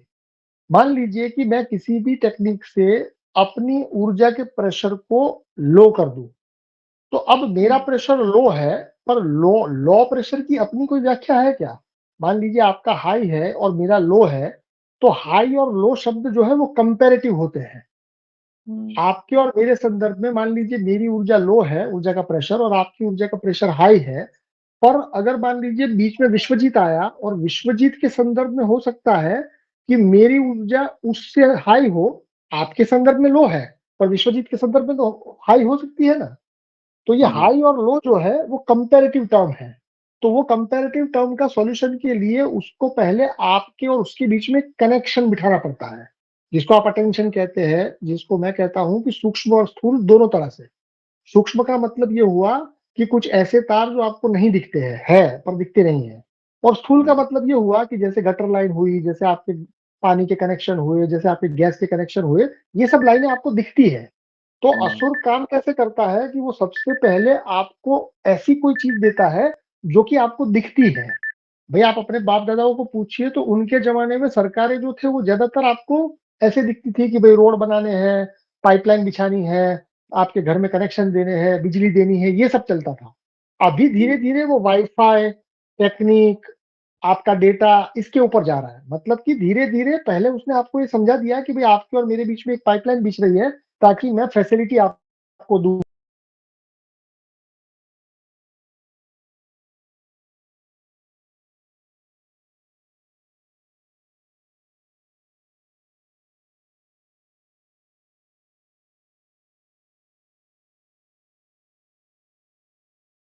मेरे को लगता है वो एकदम पावरफुल हो गया है। क्यों? क्योंकि ऊर्जा का नियम हाई टू लो तो जाता है, पर हाई टू लो जो है वो कंपैरेटिव शब्द है। अगर मैं आप सबके साथ एक कनेक्शन बिठा लूँ और आपके सबके साथ एक व्यक्तिगत कनेक्शन हो, उदाहरण के लिए कोई पुलिस स्टेशन आपने मतलब सरकार ने कोई पुलिस स्टेशन रख दिया है कोई सी जगह पर, तो एक पुलिस स्टेशन के पीछे 12 लोगों को मैनेज करना है। तो ये जी। कनेक्शन एक्यूरेट नहीं होगा, ये कनेक्शन की शुरुआत होगी। एक पुलिस जो है वो आपका थाना आ गया, आपका इलाका आ गया, पर वो इलाके में आप घर में क्या कर रहे हैं वो पुलिस को नहीं पता है, क्योंकि वो आपको केवल एक कनेक्शन की शुरुआत कर रहा है। फिर उसने आपको बैंक अकाउंट दिया, फिर आपने उसको मोबाइल नंबर दिया और अब उसने आपके साथ व्यक्तिगत कनेक्शन बिठा दिया कि आप क्या करते हैं, क्यों करते हैं, कब करते हैं। मैं उसको इस तरह से परिभाषित करता हूँ कि ये पाइपलाइन बिछाने जैसा है। पहले उसने स्थूल रूप से पाइपलाइन बिछाई, वो पाइपलाइन एक्यूरेट नहीं थी, पर उसका मकसद एक्यूरेसी था ही नहीं। उसका मकसद आपको पाइपलाइन के लिए राजी करना था, जो कि आप हो चुके हैं। अब जैसे ही आप पाइपलाइन से राजी हो गए, तो उसने एक अलग लेवल की पाइप बिछाना शुरू किया, जिसको मैं कहता हूँ सूक्ष्म चीज़ें। याद करिए पहले सेक्शन के अंदर हम लोगों ने 4 शब्दों के ऊपर बात की थी कि भई सूक्ष्म है, स्थूल है और रियलिटी है और भ्रम है। तो अब उस पाइपलाइन के ज़रिए वो रियलिटी आपसे छीन रहा है और भ्रम आपको दे रहा है, क्योंकि पाइप बीत चुकी है। तो ये चीज़ें जो है वो मैं आपको इस तरह से परिभाषा कर रहा हूँ कि जब आपके और मेरे बीच में एक कनेक्शन बैठ गया, तो मैं अपने घर का कूड़ा आपके घर में फेंक सकता हूँ और आपके घर में जो मिठाई है वो मैं अपने पास ले सकता हूँ। फ़ॉर्मूला आपको थोड़ा-थोड़ा पता है, मुझे परफेक्ट पता है। ये मैकेनिज़्म है पूरा। अब इस चीज़ का यदि फिर से आप कुछ प्रूफ माँगने जाएँगे तो अनफॉर्च्यूनेटली पूरा गूगल आपको प्रूफ नहीं दे पाएगा। बिल्कुल, बिल्कुल। पर ये चीज़ अगर आपको सैद्धांतिक रूप से अपने आस-पास घटित होती लगती है, तो आपको एक्यूरेट पता चली जाएगी कि साला यही तो हो रहा है। जी। जी। हाँ जी भाई। आशा जी आप कुछ कहना चाहेंगे? सर्विलेंस के ऊपर? आर के जी आप कुछ कहेंगे? जी, अमोल जी कोई रिएक्शन आपका? हेलो। हाँ जी। मैंने ये तो सर्विलेंस पता लग गया। इसको हुँ, इसको हम लोग अगर तोड़ने चाहेंगे, हुँ। ये पाइपलाइन को काटने चाहेंगे, तो नहीं ये करता कैसे है कर भैया, सकते? यही यही दिक्कत है, पाइपलाइन को नहीं काटना है। उदाहरण के लिए, मान लीजिए पाइपलाइन का पूरा मेहनत मैंने कर लिया। हुँ, अगर आपको ऊर्जा का नियम समझ में आ गया, तो हुँ। मेरे से ज़्यादा लो आप कर दीजिए, तो मेरी ऊर्जा आपको नहीं मिलना शुरू हो जाएगी। ठीक है, ठीक है। हाँ, हाँ, हाँ, ये भी एक टेक्निक मतलब कि है ना। यही तो राजा की युक्ति है। राजा जो है वो केवल अपनी मतलब मसल का यूज़ नहीं कर रहा है, वो बुद्धि का भी यूज़ कर रहा है, कि हुँ, भाई हुँ, पूरा हुँ, हुँ, पाइपलाइन का मेहनत किसने किया? असुरी शक्तियों ने। पर हुँ। उस असुरी शक्ति को के बाद भी वो ऊर्जा के नियम को थोड़ा रिवर्स कर पाएँगे। नहीं, नहीं। जब ऊर्जा का नियम रिवर्स नहीं होता और आपके और मेरे बीच में एक पाइपलाइन आपने ही बिछा के रखी है, तो क्या मैं उस हुँ। पाइपलाइन का यूज़ नहीं कर सकता? हाँ, कर सकते हैं। ठीक, ठीक तो है, मैं ठीक। आपकी दृष्टि उस तरफ मोड़ रहा हूँ कि भैया पाइपलाइन को तोड़ने की या व्यवस्था के खिलाफ हो जाने की कोशिश मत करिए, उसको समझिए और उसी के दाँव-पेच पे उसी को उलझाना पॉसिबल है। कब तक पॉसिबल है? जब तक आपका डीएनए जिंदा है। जब तक आपका ठीक है, डीएनए ठीक। ओरिजिनल है तब तक ये पॉसिबल है, उसके बाद नहीं पॉसिबल। ठीक, ठीक, ठीक। हुँ। जी, मैंने अभी जो कहा उसके ऊपर कोई साथी कोई कन्फ्यूज़ है तो बता सकते हैं, क्योंकि ये थोड़ा डेलिकेट मामला था कि मैं यहाँ ये नहीं कह रहा हूँ कि आप कनेक्शन तोड़िए। मैं ये कह रहा हूँ कि उस कनेक्शन का भी उपयोग कर लीजिए जो कि आपके खिलाफ बना है। क्योंकि आपके खिलाफ हो या आपके साथ हो, उसमें ऊर्जा के नियम को कुछ नहीं होता। अगर आपके और मेरे बीच में पाइपलाइन चाहे मैंने बिछाई हो, चाहे आपने बिछाई हो, उससे ऊर्जा का गणित नहीं बदलता। उससे ऊर्जा हाई प्रेशर से लो प्रेशर की ओर जाना रोक नहीं देती। चाहे उस पाइपलाइन के ऊपर मैन्युफैक्चरर के तौर पर आपका नाम लिखा हो या मेरा नाम लिखा हो, उससे कोई फ़र्क ही नहीं पड़ता। ये बात समझ में आई या कुछ अतिशयोक्ति लग रही है? रोनिक जी आपसे जानना चाहूँगा, मैंने जो अभी बात की, क्या वो समझ में आई? जी, ये बात तो बिल्कुल, बिल्कुल समझ में आ रही है कि वो हमें भ्रम दे रहे हैं और अस्तित्व हमसे छीन रहे हैं। जी, भ्रम में कोई वैल्यू नहीं होती और अस्तित्व में ऊर्जा होती है, वो हम दे रहे हैं उनको। जी, जी। लेकिन है ना इसको जब उल्टा करने की बात आती है, मतलब पाइपलाइन बिछी हुई है, हमें पता भी है कि भई हम उनको ऊर्जा दे रहे हैं और वो हमें भ्रम दे रहे हैं। लेकिन इसको जब उल्टे करने पे बात आती है ना, और ये नियम है और हो भी सकता है, ये बिल्कुल पॉसिबल है कि हम हाँ, हाँ। अपना प्रेशर लो कर लें और ऊर्जा का जी, जो जी। प्रवाह है वो हमारी तरफ आ जाए। लेकिन इसको जी, जी। प्रैक्टिकली हो सकता है, लेकिन थोड़ा-सा दिमाग लगा के सोचना पड़ेगा। प्रैक वही तो कह रहा हूँ, प्रैक्टिकली ये 7 मॉडल क्या है? जैसे बैंक का आवेदन क्या है? उन्हीं के नियम, उन्हीं का कानून, उन्हीं हुँ, के कागज, उन्हीं का हुँ। लॉ। जी। केवल आपको ये समझना है कि उनका लॉ का डिज़ाइन जो है वो शोषण का है, पर जब हुँ, भी कोई व्यक्ति शोषण का किसी भी प्रकार का डिज़ाइन बनाता है, तो वो हुँ, फूल प्रूफ नहीं हो सकता, क्योंकि शोषण हुँ, अपने आप में फूल प्रूफ नहीं होता। हुँ, क्योंकि उसका टारगेट जो है वो शोषण है, और शोषण करने के लिए आप चाहे कोई भी मैकेनिज्म बना लीजिए, उसके अंदर कोई ना कोई जगह बचती है, पर ये जगह की पहचान कौन कर सकता है? वो राजा ही कर सकता है। जी, राजा का जी, मतलब जी। आप समझिए, राजा का मतलब कि एक ऐसा व्यक्ति जो शुद्ध चेतना है। शुद्ध चेतना हुँ, का मतलब ये हुआ कि उसको पता है कि जब ऊर्जा का नियम से पूरा दुनिया नियंत्रित है, पूरा हुँ, ब्रह्मांड नियंत्रित है, तो ये शोषण का जो नियम है उसके ऊपर भी तो ऊर्जा का नियम तो वहाँ पर भी होगा ना। हुँ, मतलब कि जिस दिन आपको ऊर्जा का नियम आप खुद है, मतलब कि ये अहम ब्रह्मास्मि जैसा है कि भई मैं ही परमात्मा हूँ। मैं ही परमात्मा हूँ मतलब कि वो नियम जो कि मुझ पर अप्लाई है, वो मेरे दुश्मन पर भी अप्लाई है। अगर हम दोनों हुँ, पर वही नियम अप्लाई है, तो चाहे उसने कितनी भी तैयारी कर ली हो, वो नियम तो वो तोड़ नहीं पाएगा। ये कॉन्फिडेंस भी है, ये और कॉन्फिडेंस नहीं है, ये कॉन्फिडेंस है कि भई तुमने जो कुछ भी अपना सिस्टम बनाया है, यदि उसका मोटिव शोषण है, तो तुम्हारे ही सिस्टम में तुमने खुद ही ऐसी जगह छोड़ी होगी, और इसी के कारण तुम सिस्टम को बार-बार बदलते हो, क्योंकि तुमने जगह छोड़ दी है। हुँ। ये नहीं, वो चेतना का एक्चुअली सत्य है। जगह नहीं छोड़ी है उन्होंने। मतलब वो नेचर में है वो चीज़। मतलब उन्होंने हाँ, पाइपलाइन हाँ, बिछाई है ना, तो उसका दोनों मतलब तरफ से यूज़ हो सकता है। वही तो मैं कह जी। रहा हूँ कि भाई शोषण के लिए चाहे आप कितना भी इंतजाम कर लीजिए, वो कुदरत के नियम में ही एक जगह छूट जाती है, और राजा उस जगह को पहचान लेता है, ये बात है। जी, जी, जी, बिल्कुल। मतलब कि 99% जगह नहीं है, जी। 1% जगह बची हुई है, तो वो 1% जगह जो है वो एकदम साफ-साफ आपको दिखना शुरू हो जाए, उसका मतलब है आपका राजा जाग गया। देखिए, मैं 2 मिनट एक बार बोलना चाहता हूँ इस पूरे कोर्स के बारे में। जी, जी। इसमें ना ये है देखो, अगर अब 21 दिन का हमने कोर्स कर लिया और ए से लेकर के जेड सब कुछ पता लग गया भाई हमें। भाई क्या हुँ, हो रहा है, कैसे हो रहा है, क्यों हो रहा है, सब कुछ। लेकिन अब भी कोई इन 7 मॉडल या आप अपना खुद का मॉडल बना के किसी भी तरीके से कोई काम स्टार्ट नहीं कर रहा है ना, इनके खिलाफ या अपना राजा जगाने का, इसके बाद हाँ। समझ लीजिए कुछ नहीं हो सकता फिर उसका। इससे ऊपर मेरे हिसाब से कोई नॉलेज देखो नहीं है। कोई बंदा हाँ, आगे हाँ, नहीं बता सकता इससे ज़्यादा और इतनी गहराई में। एक्चुअल में ज़रूरी नहीं है कि इन 7 के 7 मॉडल पे काम करें हम। Yes, yes. खुद का भी बना सकते हैं अपना मॉडल और करना है हुँ, भाई, सबको करना है, मैं तो ये जी, बोलना चाहता हूँ। इसके बाद तो ज़रूर ये करना है, नहीं तो फिर आपको कोई नहीं बचा सकता। देखो ऐसा जी। है कि ये अब तक हमने जो बातचीत की वो अभी भी चाहे कितनी भी गहरी हो, है ये इन्फॉर्मेशन ही।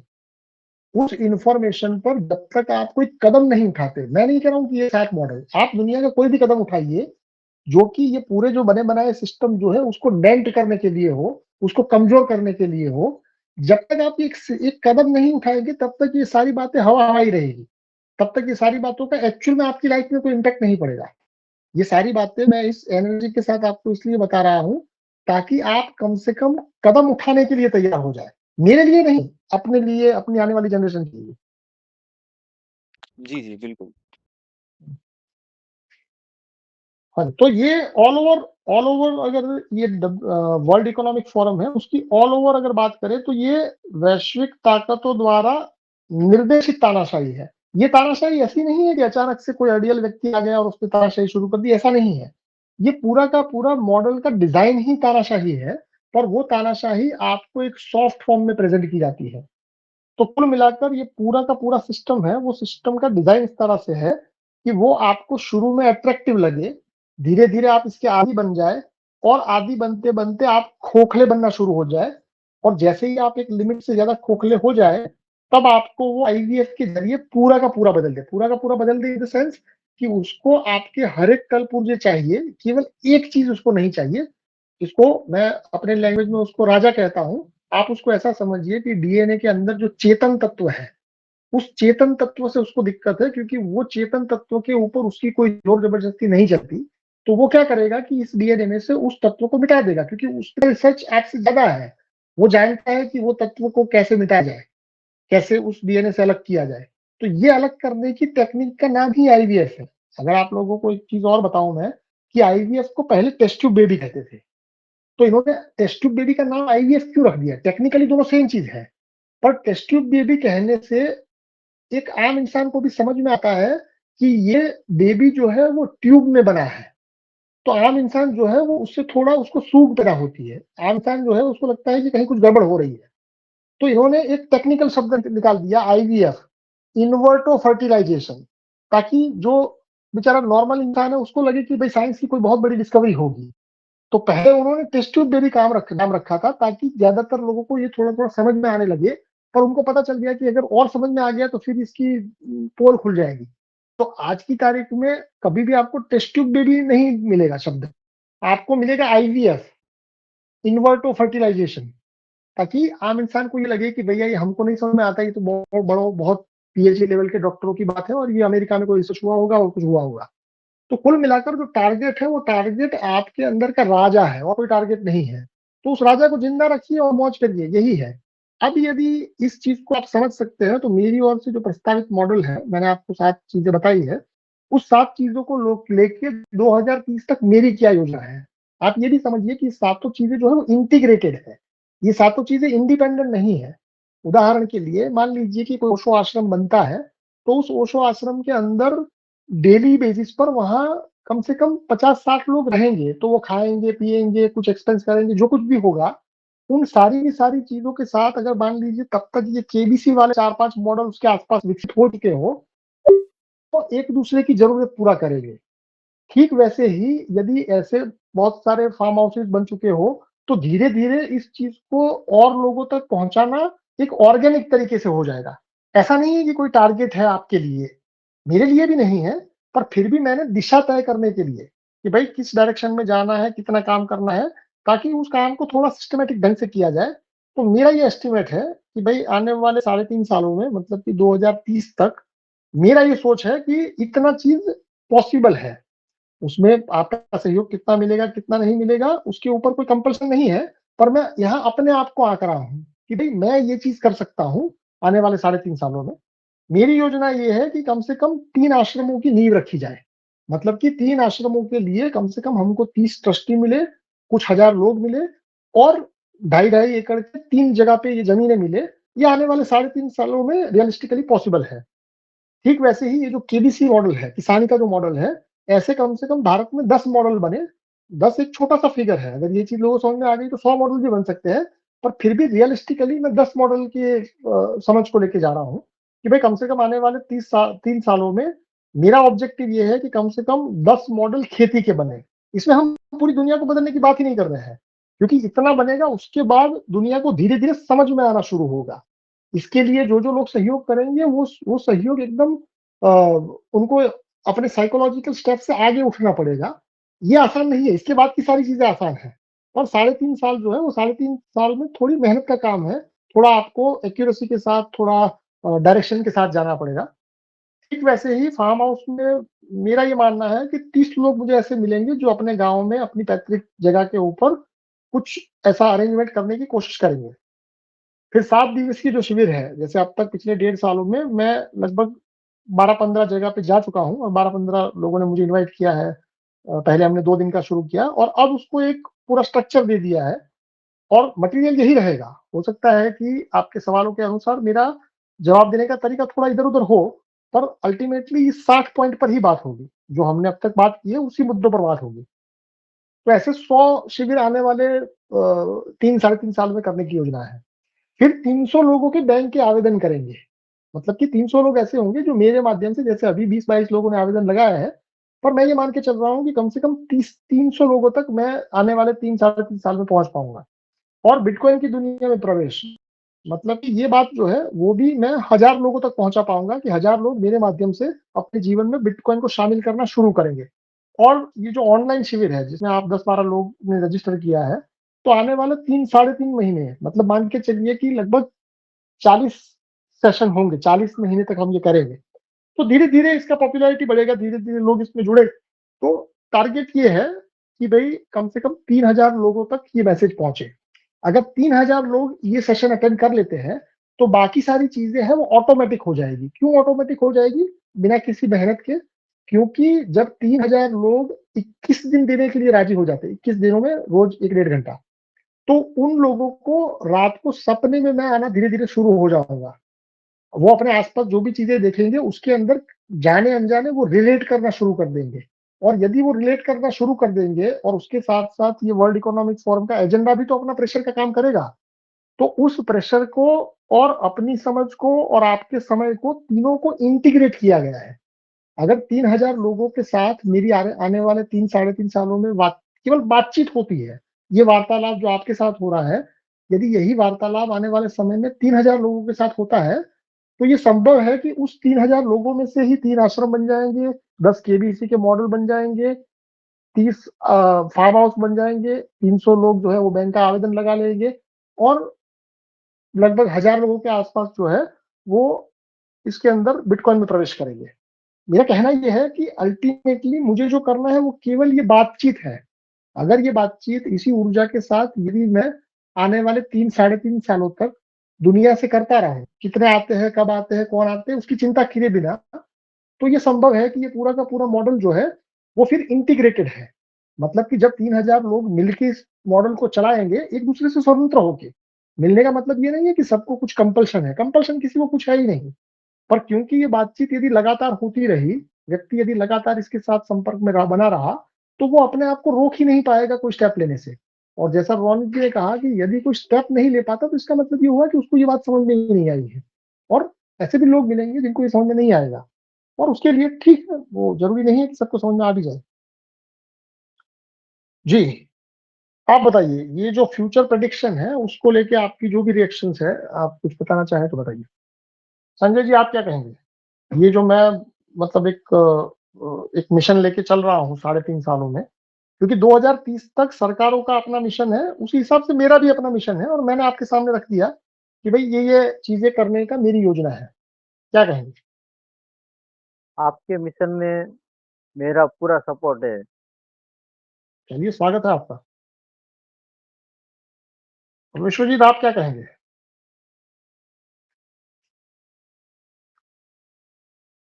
यदि जाग रहे हैं तो बता सकते हैं। कुछ नया ही मतलब आपका मिशन लगता है, कुछ नया ढंग से आपने इसको चलाने की प्रयास कर क्योंकि रहे हो, आपके अच्छा है। आपके पटना से शुरू किया था। मैं जब घर से बाहर निकला तो सबसे पहले मैं पटना गया था, आपके गांव गया था।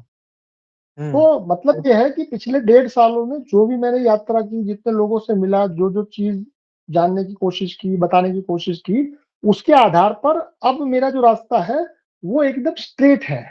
भाई ये 1.5 सालों में मैंने भी बहुत कुछ अनुभव किया है, लोगों से मिला हूँ। क्योंकि ये शुरू जब किया तब मुझे लगा कि ये इतनी आसान बात है, 2 दिन में मैं आपको बता दूंगा। पर मुझे भी ये पता चला कि 2 दिन में तो ये आपको उल्टी हो जाएगी, 2 दिन में तो आप नहीं समझ पाएंगे। तो इसलिए मैंने उसको मॉडिफाई किया। बाकी शुरुआत में तो मैं ये कहता था कि भाई किसी भी वीकेंड पे मुझे बुला लो और हम लोग दारू पीते पीते समझ लेंगे, पर इतना इजी नहीं है, ये मैंने जाना। तो ये सब जी, पहले से आप जानते थे, सिर्फ यहाँ पे घूमते घूमते सीखे? नहीं नहीं, देखिए, मैं पहले जो बात कर रहा था वो आज भी वही बात कर रहा हूँ। पर पहले जो मैं बात कर रहा था, मैं ये कह रहा था कि भाई इतना सिंपल है और ये समझने में थोड़ा 1 आध हफ्ता लगेगा। मुझे लगता था 2 दिन में समझ जाएंगे, पर मैं चेहरे देखता था तो लोगों की ऊर्जा खत्म हो जाती थी, लोगों के पसीने छूट जाते थे, वो प्रश्न पूछने तक की हालत में नहीं रहते थे। तो इसलिए मैंने थोड़ा इसको मॉडिफाई किया कि भाई अगर ऑनलाइन समझना है तो कम से कम 21 दिन का धैर्य चाहिए। अगर आपके पास 21 दिन का धैर्य नहीं है तो आपको ये चीजें नहीं समझ में आएगी। और अगर मैं आपके घर पे भी आ जाऊं या आपकी किसी जगह पर भी आ जाऊं, तो भी कम से कम आपको 1 हफ्ता मेरे साथ बैठना पड़ेगा, तभी ये सारी चीजें एक ढंग से समझ में आएगी। यहाँ पर मैं कुछ नई बात नहीं कर रहा हूँ। जब मैं पहली बार कहीं गया तब भी मैं यही बात कर रहा था। हो सकता है कि मेरा बात करने का जो पैटर्न है वही वो सेम है, पर एग्जीक्यूशन थोड़ा बेहतर हुआ हो। भाई शुरुआत में मैं अभी मेरे पास 60 मुद्दे हैं, और मुझे नहीं लगता कि आने वाले 3.5 सालों में मुझे 60 का 61 करना पड़ेगा। ये 60 मुद्दों में सारी चीजें आ ही जाती है। बट फिर भी जरूरत पड़ी तो ऐसा कोई रिजिड नहीं है कि कोई चीज इसमें ऐड नहीं हो सकती। पर कम से कम इतना तय है कि ये 7 मॉडल को ही मैं बताऊंगा। 8वां 10वां मॉडल के बारे में मैं हो सकता है 31 में सोचूं, फिलहाल उसकी जरूरत नहीं है। कम से कम आने वाले 3 साढ़े 3 सालों में एक 3-4 हजार लोगों के साथ एक डायरेक्ट रिश्ता बनता है, और डायरेक्ट किसी में से कोई मॉडल एग्जीक्यूट होता है, तो उसके बाद उसको लाखों लोगों तक ले जाना ईजी होगा। अभी फिलहाल ये है कि पहले आप अपनी सेना तो बना ले, और वो सेना बनाना मतलब कि कहीं पे हमला नहीं करना है, हमले से बचना है, और उस हमले से बचने की ये तैयारी है। जी। बताइए रोनित जी, आप क्या कहेंगे? देखिए जैसा आपने बताया कि आप पहले जाते थे और हफ्ते में 1 दिन मांगते थे लोगों से, उनसे बात करते थे। लेकिन जो अब हो रहा है ना 21 दिन का, जो ये मतलब पूरा पैटर्न है एक तरीके से, ये एक मेरे जी। मेरे हिसाब से एक बेटर तरीका है इस चीज़ को करने का। क्योंकि जब हाँ चीज़ें हाँ। ना एक सीक्वेंस में चलती हैं तो ज़्यादा बेटर समझ में भी आता है अगले बंदे को भी। और हम अब पहले बैंक का बता दिया, फिर कुछ बता दिया, वो चीज़ें ना फिर कन्फ्यूज़न हो जाता है बहुत ज़्यादा। हाँ अब हाँ, जैसे आपने सही सही बात। जब स्टार्टिंग में स्टार्ट किया था, तब शायद किसी ने सोचा नहीं होगा कि इतने बड़े लेवल पे ये चीज़ें जाएँगी। सब ये सोच रहे थे हाँ कि भई जैसे आम जो जैसा कि होता है हाँ। ना आमजन पे, जैसे गुरु बताते हैं कि नॉर्मल भाषण देते हैं, वो उस टाइप उस डायरेक्शन में जाएगा। लेकिन किसी ने भी ये नहीं सोचा था कि एट द एंड हमें जो शैतानी ताकत है, उसके खिलाफ ये लड़ना पड़ेगा। तो जी जी मतलब जी। ये सीक्वेंस में हो तभी ज़्यादा बेटर तरीके से समझ में आएगा मेरे हिसाब से तो। बहुत अच्छा है हाँ, मॉडल सारे के सारे। इवन इवन जब मैं पहले जाता भी था, अभी भी जाता ही हूँ, अभी भी मेरे प्लान होते ही है, पर कैसा है कि पहले मैं केवल व्यक्ति से 2 दिन मांगता था। मुझे लगता था कि यार मुझे इतना आराम से समझ में आ सकता है, तो दुनिया को समझ में आ ही जाएगा ना जब मैं बताऊंगा। और उसके लिए मैंने प्रेजेंटेशन भी तैयार किया था। इवन आपकी एक आध जो जेएसएन की मीटिंग में भी मुझे बताया गया था कि भाई आप बताइए, पर तब मैंने देखा, लोगों की शक्लें देखता था तो पता चलता था कि भाई अगर व्यक्ति इस मुहिम से जुड़ा हुआ है, उसको समझने में 2 दिन में वो पूरा भारी पड़ जाता है। तो एक ऐसा व्यक्ति जो कि अभी एक आम नागरिक है, वो इतना गहरा नहीं है, तो कम से कम उसके ऊपर थोड़ा आपको एडजस्ट करना पड़ेगा। तो 2 दिन की जगह फिर मैंने 2 दिन की जगह 7 दिन तय किए कि भाई अब मैं कहीं जाता हूँ तो मैं कम से कम ये कहता हूँ कि आपके पास 7 दिन है, तभी मुझे बुलाइए, क्योंकि बिना 7 दिन के तो ये चीज आपके सर के ऊपर से चली जाएगी, क्योंकि आपके जीवन में और भी झंझटें होंगी, आपका काम होगा, आपका बिजनेस होगा। तो ये चीज जब मैंने शुरू किया तो मुझे लगा कि भाई ये आसानी से समझ लेंगे लोग, पर इतना आसान नहीं है। ये मैं धीरे धीरे समझा पिछले 1.5 सालों में। पर अब मैं उस पोजीशन पर हूं कि अब इस मॉडल को छेड़ने की जरूरत नहीं पड़ेगी, क्योंकि 21 दिन का ऑनलाइन है, 3 दिन का ऑफलाइन है। तो यदि कोई व्यक्ति ऑफलाइन समझना चाहता है तो वो अपने आप को 7 दिन दे, और 7 दिन में ऐसा नहीं है कि 7 दिन फुल टाइम, क्योंकि मैं समझ सकता हूँ कि 7 दिन फुल टाइम देना वो आज के वातावरण में थोड़ा इम्पॉसिबल सा है। तो 7 दिन ऐसे कि जहां पर हम लोग कम से कम 3-4 घंटे तक एक पास एक दूसरे के साथ स्पेंड करें, तो जी, इससे ये चीजें बेहतर तरीके से समझी जा सकती है। जी। सीक्वेंस पहले भी यही था, पर वो हुँ, सीक्वेंस जो था उस सीक्वेंस को मैंने और थोड़ा एक्यूरेट किया है कि भाई ये 60 स्लाइड है। आज की तारीख में हम जो 21 दिन में कार्यक्रम करते हैं वो 21 दिन में 60 स्लाइड है। अगर कोई व्यक्ति जी। मुझे रूबरू अपने घर पे बुलाता है तो वहां पर भी ये 60 चीजों पे ही बात करनी है। हुँ, पहले पूरा प्रोजेक्टर के साथ प्रोजेक्ट करते थे, अब ऐसा है कि प्रोजेक्टर की जगह हम बातचीत कर रहे हैं।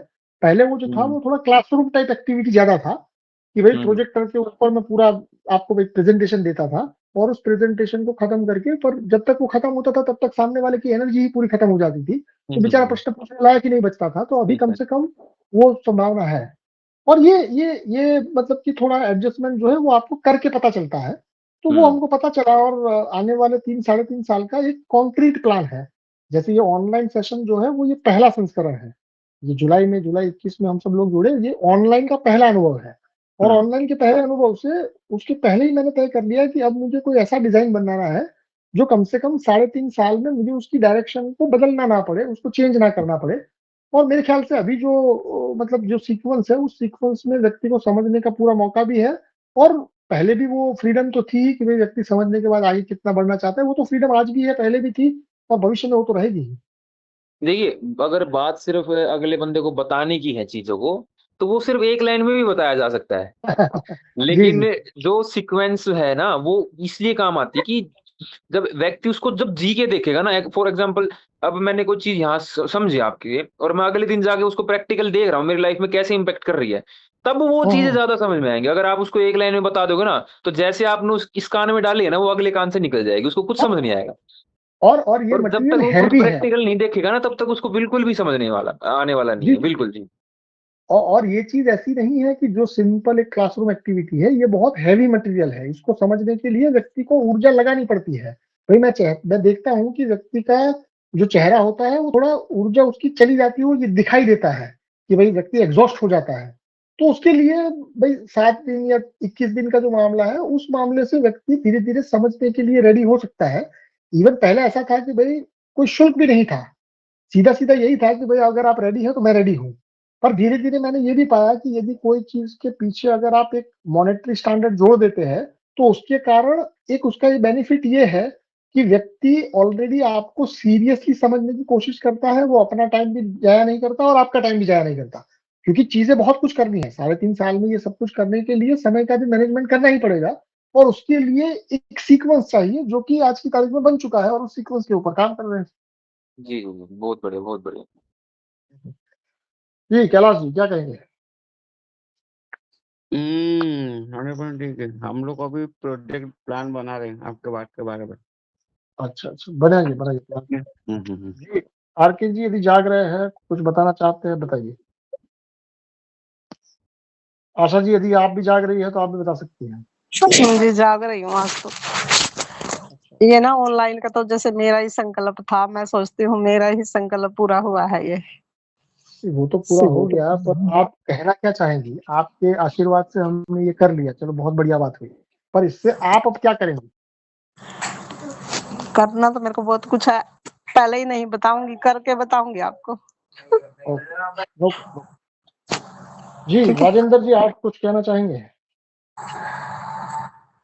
मतलब मेरी ना बहुत इच्छा है अभी, हाँ खेतों में रहना चाहिए, नेचर के नहीं साथ रहना चाहिए। हेलो। जी राजेंद्र जी आप नहीं अभी तो कुछ नहीं कहूँगा। ओके। हाँ आशा जी आप कंटिन्यू करिए। मतलब मेरी भी ऐसी सोच है, भी नेचर के साथ रहना चाहिए जुड़ के। वैसे तो आपको पता है मैं गाँव में रहती हूँ, लेकिन एक भी खेतों में जैसे घर होना चाहिए, जैसे आप कह रहे हैं ना, फार्म हाउस होना चाहिए। यस। और देखिए खेतों में रहने से मेरा जो तात्पर्य ये है कि खेतों में रहना, अभी भी व्यक्ति ये समझ रहा है कि खेतों में रहना मतलब कि एकदम कॉम्प्रोमाइज तरीके से जीना। मैं ये कह रहा हूँ कि उस कॉम्प्रोमाइज तरीके से जीने से आप एक कदम आगे जा सकते हैं जब आप गांव की इकोनॉमी को समझ लें। क्योंकि अल्टीमेटली शहर में एक इकोनॉमी रन हो रही है, पर वो इकोनॉमी आपकी ऊर्जा को छीन रही है। और गांव की इकोनॉमी जो है वो उसमें ऊर्जा डिस्ट्रीब्यूट हो रही है।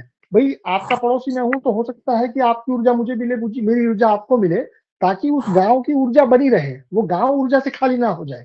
हो सकता है कि कुछ एक आध व्यक्ति खाली हो गए हो तो उसको गांव सपोर्ट कर पाए, पर शहर में क्या होता है कि शहर में कोई कंपनी, कोई संस्था, कोई सरकार जो है वो आपकी सबकी ऊर्जा एक साथ खींच रही है। और क्योंकि सबकी ऊर्जा खींच रही है तो किसी को पता भी नहीं चल रहा है। तो कम से कम व्यक्ति गांव की तरफ वापस लौटना शुरू करे तो मेरे ख्याल से बहुत कुछ हो सकता है, मानवता के लिए भी बहुत कुछ हो सकता है, अपने लिए भी बहुत कुछ हो सकता है। पर उसके लिए उसको ये नियम और नैतिकता का जाल है उसको समझना पड़ेगा। मतलब कि ये पूरा का पूरा जो 21 दिन का कार्यक्रम है, यदि ये 21 दिन का कार्यक्रम व्यक्ति एकदम कंटिन्यूअस तरीके से अगर अटेंड करता है तो उसको पता भी चलता है कि ये सारी चीजें दुनिया में हो रही है। जैसे गांव में छोटे छोटे तालाब होते हैं, बच्चे वहां पर पूरा एंजॉय करते हैं। और मैं भी ऐसे, जैसे हमारे गांव के पास भी यहाँ नहर लगती है, कि नहर छोटी सी, मैं भी उसमें एंजॉय करके आती हूँ भी। हाँ नेचर के साथ जीना चाहिए हमें। जी तो जी वो और लेकिन ऐसा है ना कि नेचर के साथ जीने के लिए ही हम पैदा हुए हैं। पर अनफॉर्चुनेटली ये कंपनियों के चक्कर में, सरकारों के चक्कर में, जो सपने दिखाए उसके चक्कर में हम थोड़ा बहक गए हैं।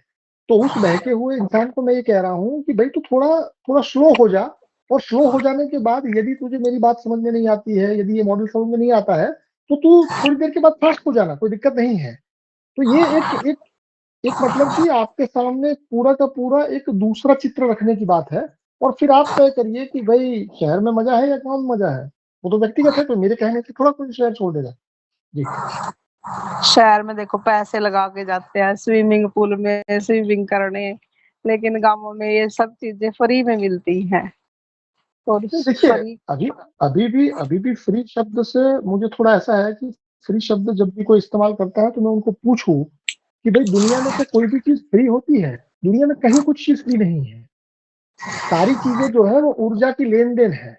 यदि आपको लगता है कि शहरों में मान लीजिए किसी ने ये स्कूल आपका फ्री कर दिया, तो क्या वो स्कूल फ्री है? फ्री नहीं है, केवल आपकी जेब से नहीं जा रहा है, किसी की जेब से तो जा ही रहा है। जी जी। मतलब फ्री का मतलब आप समझिए, फ्री का मतलब हमेशा होता है सहमति पूर्वक, पर अभी दुनिया ने फ्री का मतलब समझ लिया है मुफ्त। तो मुफ्त दुनिया में एक भी चीज नहीं है।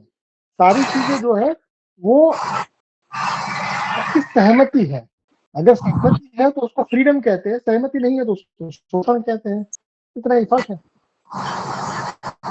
जी जी। जैसे अभी गाँवों में ना नहरें निकली हुई हैं, पानी चलता है, तो उसका मजा लेना अपने लिए तो फ्री का है ना, और शहर में पैसे नहीं, लगा लगा सुनिए, मैं कह रहा हूँ कि फ्री का मतलब क्या हुआ? फ्री का मतलब आप मुफ्त समझते हैं, तो आपको थोड़ा अपनी समझ को बेहतर करना पड़ेगा, क्योंकि शहर में या गांव में फ्री तो दोनों में से एक जगह भी नहीं है। भाई आप जब गांव में जो करते हैं तो उसमें आपको पैसा नहीं देना पड़ रहा है। तो यदि आप ये समझ रही है कि पैसा ना देना फ्री है, तो उस समझ को थोड़ा और विस्तृत करिए कि आपने पैसा नहीं दिया तो क्या किसी और ने नहीं दिया होगा उसका पैसा? नहीं, फ्री का मतलब ये है, अभी कोई टाइम लिमिट नहीं है। जैसे शहर में तो जाएंगे, वहां लिमिट होती है भी, आप इतने समय के लिए। ऐसा है कि आप कहीं पर भी चले जाइए, फ्री का मतलब टाइम लिमिट का ना होना नहीं है। मान लीजिए आप कुछ भी करेंगे शहर में या गांव में, तो क्या वो अदला बदली नहीं होगी किसी भी चीज की? आप चाहे शहर में रहिए, आप चाहे गांव में रहिए, अगर आप कुछ भी कर रहे हैं तो उसमें अदला बदली होती है। पर यदि उस अदला बदली को आप केवल मनी के साथ जोड़ रहे हैं, वो भी फिएट मनी के साथ, तो आपको अपनी समझ को विस्तृत करना पड़ेगा।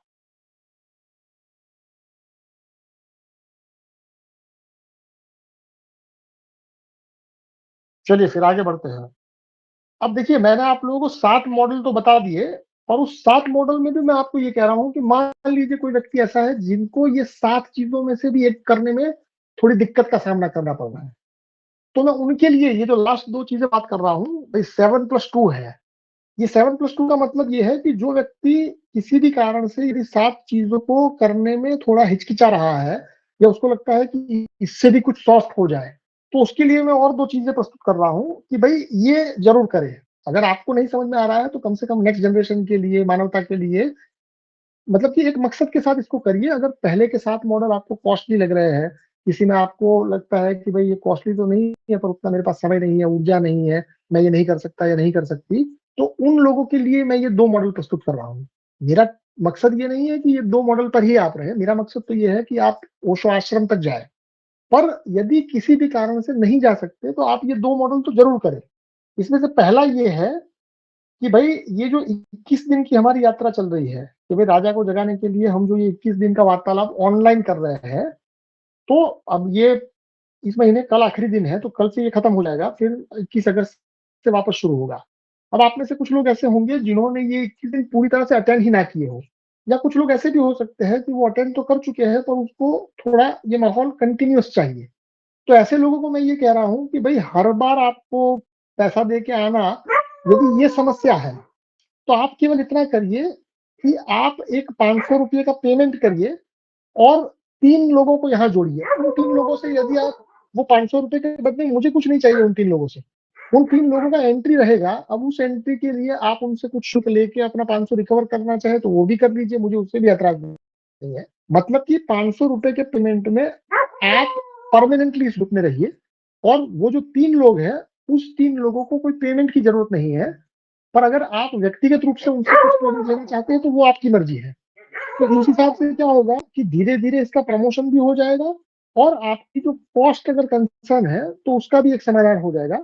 तो इसको भी जरा गौर करिए कि यदि आप इस चीज में कंटिन्यूअस हर महीने बने रहना चाहते हैं, पर कॉस्ट एक कंसर्न है, तो आप एक टाइम पर 500 रुपये पे करिए, जिसके बदले में मैं आपको 3 लोगों को अलाउ करूंगा कि कोई 3 लोगों को आप ला सकते हैं।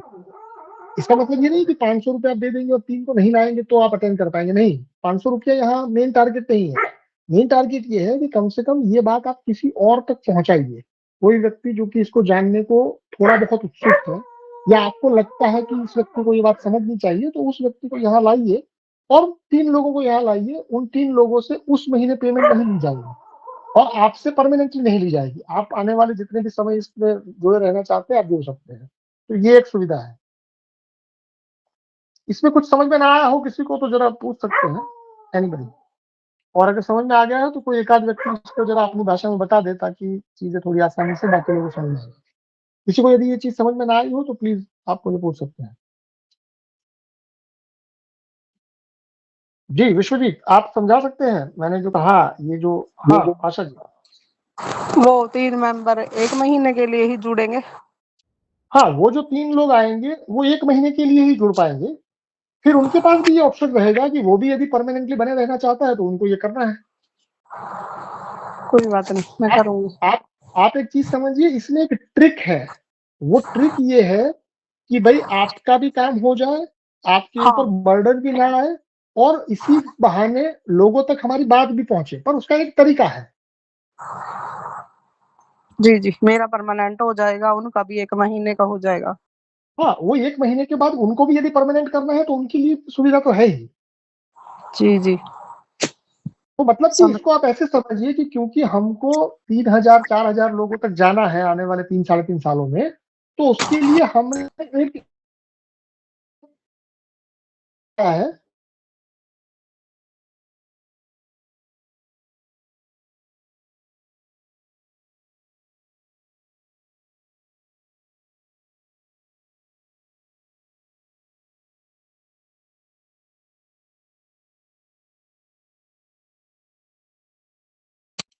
जी रौनक जी आप इसको किस तरह से देखते हैं?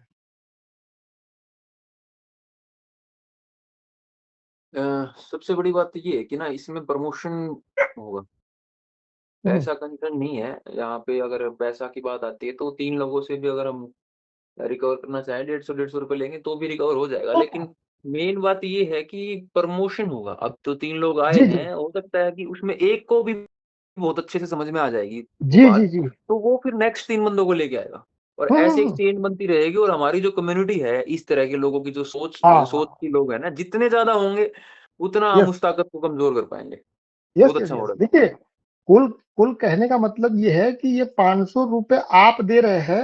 अब वो बाकी के 3 लोगों के लिए एंट्री फ्री है, पर यदि किसी के लिए 500 भी कंसर्न है तो वो वहां से रिकवर कर ही सकता है। मतलब कि कुल मिलाकर इसमें उस व्यक्ति के बारे में भी सोचा गया है कि जिसको यदि ये भी दिक्कत है, क्योंकि पैसे का दिक्कत अभी भी मैं कह रहा हूं कि पैसे का दिक्कत को सॉल्व करने के बहुत सारे रास्ते हैं। पर यहाँ पर मेन चीज ये है कि वो रास्ता सॉल्व करते करते यदि इस चीज को प्रमोशन भी हो जाए, इस चीज के कारण कोई ऐसा व्यक्ति जो कि आपको लगता है कि इसको पता नहीं है इसलिए बेचारा पागल है, यदि उसको पता चल जाए तो उसको दिशा मिल सकती है, उसको जीवन का कोई मकसद मिल सकता है। तो एक किस्म से आप अपने आसपास चीजों को बेहतर तरीके से जानेंगे। आपके फोन में भी बहुत सारे ऐसे लोग होंगे, आपके वार्तालाप भी किसी ऐसे लोगों के साथ होते होंगे जो कि ये सारी चीजें समझना चाहते हैं पर उनको खुद नहीं पता है कि वो ये चाहते हैं। तो जब आपको ऐसे लोग मिलेंगे तो थोड़ा उनकी भी सेवा हो जाएगी, और इनडायरेक्टली आपको भी यहाँ परमानेंटली, क्योंकि होता ये है कि यदि ये 21 दिन समझ के यदि आप वापस अपनी पूरी दुनिया में वापस चले जाए और इस चीज का जिक्र ही ना हो, तो इस चीज को भूलना भी इतना ही आसान है। हो सकता है कि आपके दिमाग से ये चीज फटाफट गायब भी हो जाए। तो इसको कंटिन्यूस बनाए रखने का ये ट्रिक है। उस ट्रिक के माध्यम से हम ज्यादा से ज्यादा लोगों तक पहुंच भी जाएंगे, और उसको पहुंचने के साथ साथ, क्योंकि हमको कोई पॉलिटिकल पार्टी या पूरी दुनिया को कन्विंस नहीं कर रहा है, पूरी दुनिया को कन्विंस करने के लिए अभी तो हम शक्ति इकट्ठा कर रहे हैं। अगर मान लीजिए कि 3.5 सालों में यदि ये जो मैंने बताया है वो सारी चीजें हो जाती है, तो अब दुनिया को सबको पता भी चलेगा कि हम क्या कर रहे हैं, क्यों कर रहे हैं, कैसे कर रहे हैं। अभी हम बताने जाएंगे तो अभी थोड़ा बताने में सामने वाले का जब तक वो इंटेंशन नहीं है तब तक वो आपकी बात सुनेगा नहीं। तो ये सारा चीजें पार्ट ऑफ प्रोसीजर ही है। अल्टीमेटली हमारा गोल ये है कि मानवता को कम से कम इस चीज के बारे में पता चले, वो पता चलने के बाद इसको रिजेक्ट कर दे, कोई दिक्कत नहीं है। जी जी विश्वजीत क्या कहेंगे? अच्छा है, ये तो बहुत अच्छा है। तो आप मनीष मनीष को बताइए, मनीष आ जाएगा फिर। हाँ, मनीष तो आपके कहने पे आएगा, मेरे कहने पे थोड़ी आएगा। ठीक है ठीक है। और एक ऑप्शन की बात कर लेते हैं। अब जैसे कि ऑफलाइन, ये बात हुई ऑनलाइन की, उसी हिसाब से ऑफलाइन है। अब ऑफलाइन में ऐसा है कि भाई आपको मुझे 7 दिन तक अपने वहां आमंत्रित करना है, 7 दिन का इंतजाम करना है, आप जो भी आप जिस अवस्था में जी रहे हैं मैं उस अवस्था में जी भी लूंगा, उसमें कोई दिक्कत नहीं है। पर यदि 7 दिन आपके लिए दिक्कत वाला काम है और 7 दिन तक आपके पास समय ही नहीं है कि 7 दिन आप दे पाए और आप कोई क्विक चाहते हैं कि भाई फटाफट मुझे चलना है, तो उसके लिए हमने ये भी सुविधा रखी है कि यदि आप में से कोई भी व्यक्ति व्यक्तिगत रूप से यहीं आ जाना चाहता है, पर उसमें हमने एक रिस्ट्रिक्शन ये रखा है कि भाई क्योंकि आपको जल्दी है तो हम 3 दिन में मतलब रोज का 8-8 घंटा हम यही बात करेंगे। मतलब कि अगर आप एकदम फोकस है और यदि आपके पास 3 दिन का समय है और 3 दिन में आप ये सारी चीजें आमने-सामने बैठ के ही समझना चाहते हैं, तो उसके लिए हमने एक छोटा-सा चीज का इनिशिएटिव लिया है कि भाई वो 7 चीजों को छोड़िए, आप सीधा यहीं आ जाइए। और यहाँ आने के बाद उसका जो रेट है वो हमने रखा है कि 3 दिन के लिए आपका 1800 रुपए का पेमेंट रहेगा। ये दोनों चीजों में हमने आईएनआर की बात की है, क्योंकि इसमें बिटकॉइन को लाना थोड़ा इसलिए नहीं ठीक है, क्योंकि उसको समझने के लिए फिर और अलग से व्यक्ति के दिमाग को खोलना पड़ता है। तो यहाँ हमने बातों को ज्यादा स्ट्रेट रखी है कि भाई 500 रुपए पे करिए, परमानेंट ग्रुप में बने रहिए और 3 लोगों को आप इनवाइट कर सकते हैं। अब वो 3 लोग आप मतलब कैसे चुनते हैं, उनसे पैसा लेते हैं नहीं लेते, वो आपकी बात है। ठीक वैसे ही यदि कोई व्यक्ति यहाँ डायरेक्टली आके मेरे साथ 3 दिन बैठना चाहता है, तो हम लोग आराम से चौबीसों घंटा साथ रहेंगे और उसको समझने की कोशिश करेंगे। और धीरे-धीरे एक होता है ना कि भाई अगर ऑनलाइन पॉसिबल नहीं है, 7 दिन पॉसिबल नहीं है, तो 3 दिन पॉसिबल है। मतलब कि मैं अपनी ओर से जितना भी ऑप्शन दे सकता था, वो सारे ऑप्शन मैंने दे दिए। 21 दिन के लिए मैं राजी हूँ। मेरा इंटेंसिटी अगर आप मान लीजिए 1 व्यक्ति भी है, तो भी मैं इसी ऊर्जा के साथ बात करूँगा और अगर आप 100 व्यक्ति हैं, तब भी मैं इसी ऊर्जा के साथ बात करूँगा। अगर मान लीजिए कि ऑनलाइन के बाद किसी को ऑफलाइन में जाना है, तो ऑफलाइन के लिए 7 दिन है।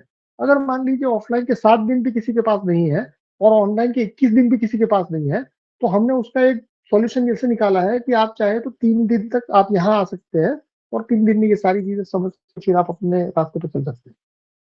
तो कुल मिलाकर ये सारी बातें हैं। टोटल इस हिसाब से देखा जाए तो 7 मॉडल तो है ही, पर इसमें ये 2 थोड़े हल्के-फुल्के मॉडल भी है। और मैं चाहता हूँ कि व्यक्ति कम से कम किसी भी मॉडल में आके अगर उसकी इच्छा है, तो अभी भी मेरा फोर्स तो ना पहले था, ना आज है, ना भविष्य में होगा। पर मैं चाहता हूँ कि कम से कम आप दुनिया को कुछ ऐसी चीज बताएं जो उसको जानना जरूरी है। हो सकता है कि उसको ये चीज शुरू-शुरू में समझ में भी ना आए, वो पूरा का पूरा आपको अपोज करे, ये सारी चीजें हो सकती है। और मेरा ये मानना है कि यदि व्यक्ति कंटिन्यूअस 21 दिन तक यहाँ आ जाता है, तो फिर उसके बाद कोई ऐसा तर्क ही नहीं रहेगा कि जिसमें ये चीज को खारिज कर पाए। फिर भी वो किस मॉडल पर आएगा, वो तो उसका इच्छा और शक्ति ही निर्णय लेगा, वो आप भी नहीं ले सकते, मैं भी नहीं ले सकता। तो उसके लिए तो हम ओपन है ही, पर कम से कम हमारा मकसद है कि ज्यादा से ज्यादा लोग इस चीज को जाने और वो जानने के कुछ तरीके हमने खोजे हैं और उस तरीके के ऊपर हम आने वाले 3 साढ़े 3 साल में काम करेंगे। जी विश्वजीत, कुछ बताना चाहते हैं? नहीं, मैं तो कुछ नहीं। ओके, तो कल हमारा आखिरी दिन है। कोशिश करिएगा कि कल का सेशन आप अटेंड करें, क्योंकि कल का सेशन आखिरी है। उस आखिरी सेशन के अंदर हम लोग ये पूरी चीज को थोड़ा रिवाइज करेंगे, थोड़ा कुछ ऐसे बिंदुओं को जानने की कोशिश करेंगे जो कि मतलब कोई नई चीज नहीं होगी, यही चीज होगी, पर इस चीज को बताने का ढंग थोड़ा होगा और एक कंक्लूजन होगा कि भाई ओवरऑल इससे आपने क्या जाना, क्या सीखा, कौन से भ्रम टूटे, उसके ऊपर बात होगी। कोशिश करिएगा कि कल आप लोग कम से कम टाइम पे आए। वैसे तो सभी लोग जितने आते हैं वो टाइम पे ही आते हैं, पर अगर अब तक आपने अटेंड किया है तो आखिरी दिन मत छोड़िएगा। और अभी अगर आज के विषय पर कोई आपकी फाइनल प्रतिक्रिया है तो मैं जानना चाहूंगा। बाकी आज सेकंड लास्ट डे है और कल लास्ट डे है। जी विश्वजीत, फाइनल कमेंट। आज तो लास्ट हो ही गया, कल तो पूरा रिवाइज होगा। हाँ, पर फिर भी कल जो है वो एक्चुअली 21 दिन का प्लान है। काफी लोगों को ये भी लगता था कि कल आखिरी दिन था। नहीं, कल आखिरी नहीं था, कल 19वां दिन था, आज 20वां दिन है और कल 21वां दिन, कल आखिरी दिन है। जी Asha ji, thank you so much. हाँ विश्वजीत, कुछ कहना चाहते हैं? काफी मजा आया, मतलब ये जितना आपको सुनते कम ही लगता है। ओके, तब तो फिर हफ्ते के लिए बुला ही लीजिए। अभी मनीष बात कर रहा है, मनीष ने फिर से किया है कि भाई शायद वो बुलाएगा मुझे, पर देखते हैं। ये उसको तो द्वारे पड़ते रहते हैं ना। अभी तक नहीं मिला वो आपसे मनीष? नहीं मिला। देखो मुझसे मिलना इतना इजी थोड़ा है, आपको एकदम अपने आप को पूरा खत्म करना पड़ता है पहले। अरे उससे ठीक तो मैं हूँ, 2 बार बुला लिया आपको। देखिए ऐसा है कि आपने 2 बार बुलाया, पर मेरा उपयोग तो आपने 1 बार या आधी बार भी नहीं कर पाए।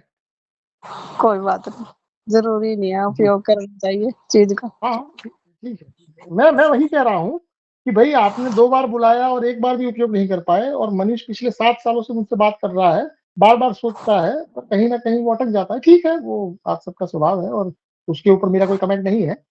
कहने का मतलब ये है कि मैं राजा की प्रकृति की बात कर रहा हूँ, पर शायद अभी आप लोगों को वो चीज़ समझने में थोड़ा टाइम लगेगा। ठीक है, आपकी यात्रा है। जी, कैलाश जी, आखिरी कमेंट। मैं अभी 5 आदमी को तैयारी किया है, वो भी डिफरेंट डिस्ट्रिक्ट ऑफ ओडिशा का। बहुत बढ़िया, बहुत बढ़िया। नहीं, ऐसे बहुत बढ़िया। कोशिश करते हैं, और अगर अगर आप एक आदमी मिल जाएगा, हुँ, 1000 हुँ, रुपया दे देंगे, और ये हुँ, 6 हुँ। व्यक्ति को आप इसमें लगा दीजिए, वो बाद में देखेंगे वो क्या होता है, नहीं होता, समझ में आ हाँ, जाएगा हाँ, तो हाँ। कुछ होगा। No, no, no, no problem. और मान लीजिए कि अगर पॉसिबल है, तो आप मुझे वहाँ बुला भी लीजिए, तो और ज़्यादा मज़ा आएगा। अगर मान लीजिए आप नहीं, 5-6 ये लोग हैं, अगर पॉसिबल एक है तो, मैं आपको फोर्स नहीं कर रहा हूँ। हाँ, एक कुछ जी, दिन जी। होने के बाद उनके जागरण अगर जाग जाग गए ना, फिर और हुँ, हुँ, हुँ। बुला लेंगे।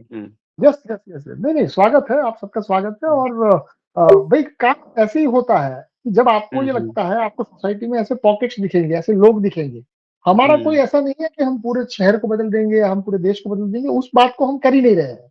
हम तो ये कह रहे हैं कि पहले हम ठीक-ठाक कुछ सिंपल। हज़ार लोग इकट्ठा हो जाएँ। अगर वो हम्म, 1000 लोग अपने मॉडल पर काम करेंगे, तो बाकी दुनिया उस मॉडल को देख के अपने आप आ जाएगी, उसकी कोई चिंता नहीं है। हम्म। ठीक है, ठीक है। ओके, जी। नमस्ते। जी, राजेंद्र जी, कोई फाइनल कमेंट? वैसे आप शॉपिंग में हैं शायद अभी। रोनिक जी, आप बताएँ। हाँ जी, तो 21 दिन का सफ़र काफ़ी अच्छा था और यहाँ पे बैठे समस्त साथियों को मैं बधाई देना चाहता हूँ कि आपने ये सफ़र जो है ना पूरा किया हमारे साथ हुँ, और हुँ। बहुत अच्छा लगा और मॉडल भी काफ़ी अच्छे हैं और मेरे को तो इसमें 1-2 मॉडल ऐसे हैं जो बिल्कुल ज़हन में बैठ गए हैं, उसके ऊपर तो मेरे को काम हाँ, करना हाँ। ही है और मैं जी, ये जी, जी। चाहता हूँ कि मैं छोटे-छोटे मॉडल बनाऊँ। जैसे हाँ, हाँ। अपनी लाइफ में जैसे जो मेरी जीवन की प्रक्रिया है जीने की, तो उसमें छोटे-छोटे हुँ, मॉडल हुँ। बना देते हैं हम। ज़रूरी नहीं कि हाँ, बड़े हाँ। व्यापक रूप से भी करना हो, अब छोटे-छोटे मॉडल का मतलब ये है कि अब हमें पता है कि वो खाने की चीज़ है, अब जैसे हाँ, हाँ। जीएमओ है मान लो, तो जी, वो पता है जी, कि जी। भई वो एनर्जी हमारी जाने वाली है वहाँ से, चाहे हमें शरीर में हुँ, हुँ। नुकसान हो, कुछ भी, वो बेकार चीज़ है। तो अब जी। मॉडल के तहत उस पे काम करेंगे भी कैसे अपनी जो खाने की चीज़ें हैं उसको ठीक किया जाए। ये एक हुँ, सिर्फ़ एक हुँ। उदाहरण है और ऐसे छोटे-छोटे मॉडल जो है ना अनगिनत हो सकते हैं। तो मोबाइल हाँ, फ़ोन यूज़ हाँ। करने का भी हो सकता है, भई कितना यूज़ करना है और किस यस, लेवल का यस। यूज़ करना है, किस तरीके से वो छोटे-छोटे मॉडल बनाने की मेरी इच्छा है यस, और यस। मैं इसके ऊपर इवन काम छोटे करूँगा। छोटे मॉडल का मतलब डिसेंट्रलाइज़ेशन होता है, और डिसेंट्रलाइज़ेशन जो है वो पूंजीवाद का नियम है। पूंजीवाद में कभी कोई आदमी या कभी कोई कंपनी बहुत बड़ी नहीं हो सकती, क्योंकि उसमें ओपन सोर्स है सब कुछ।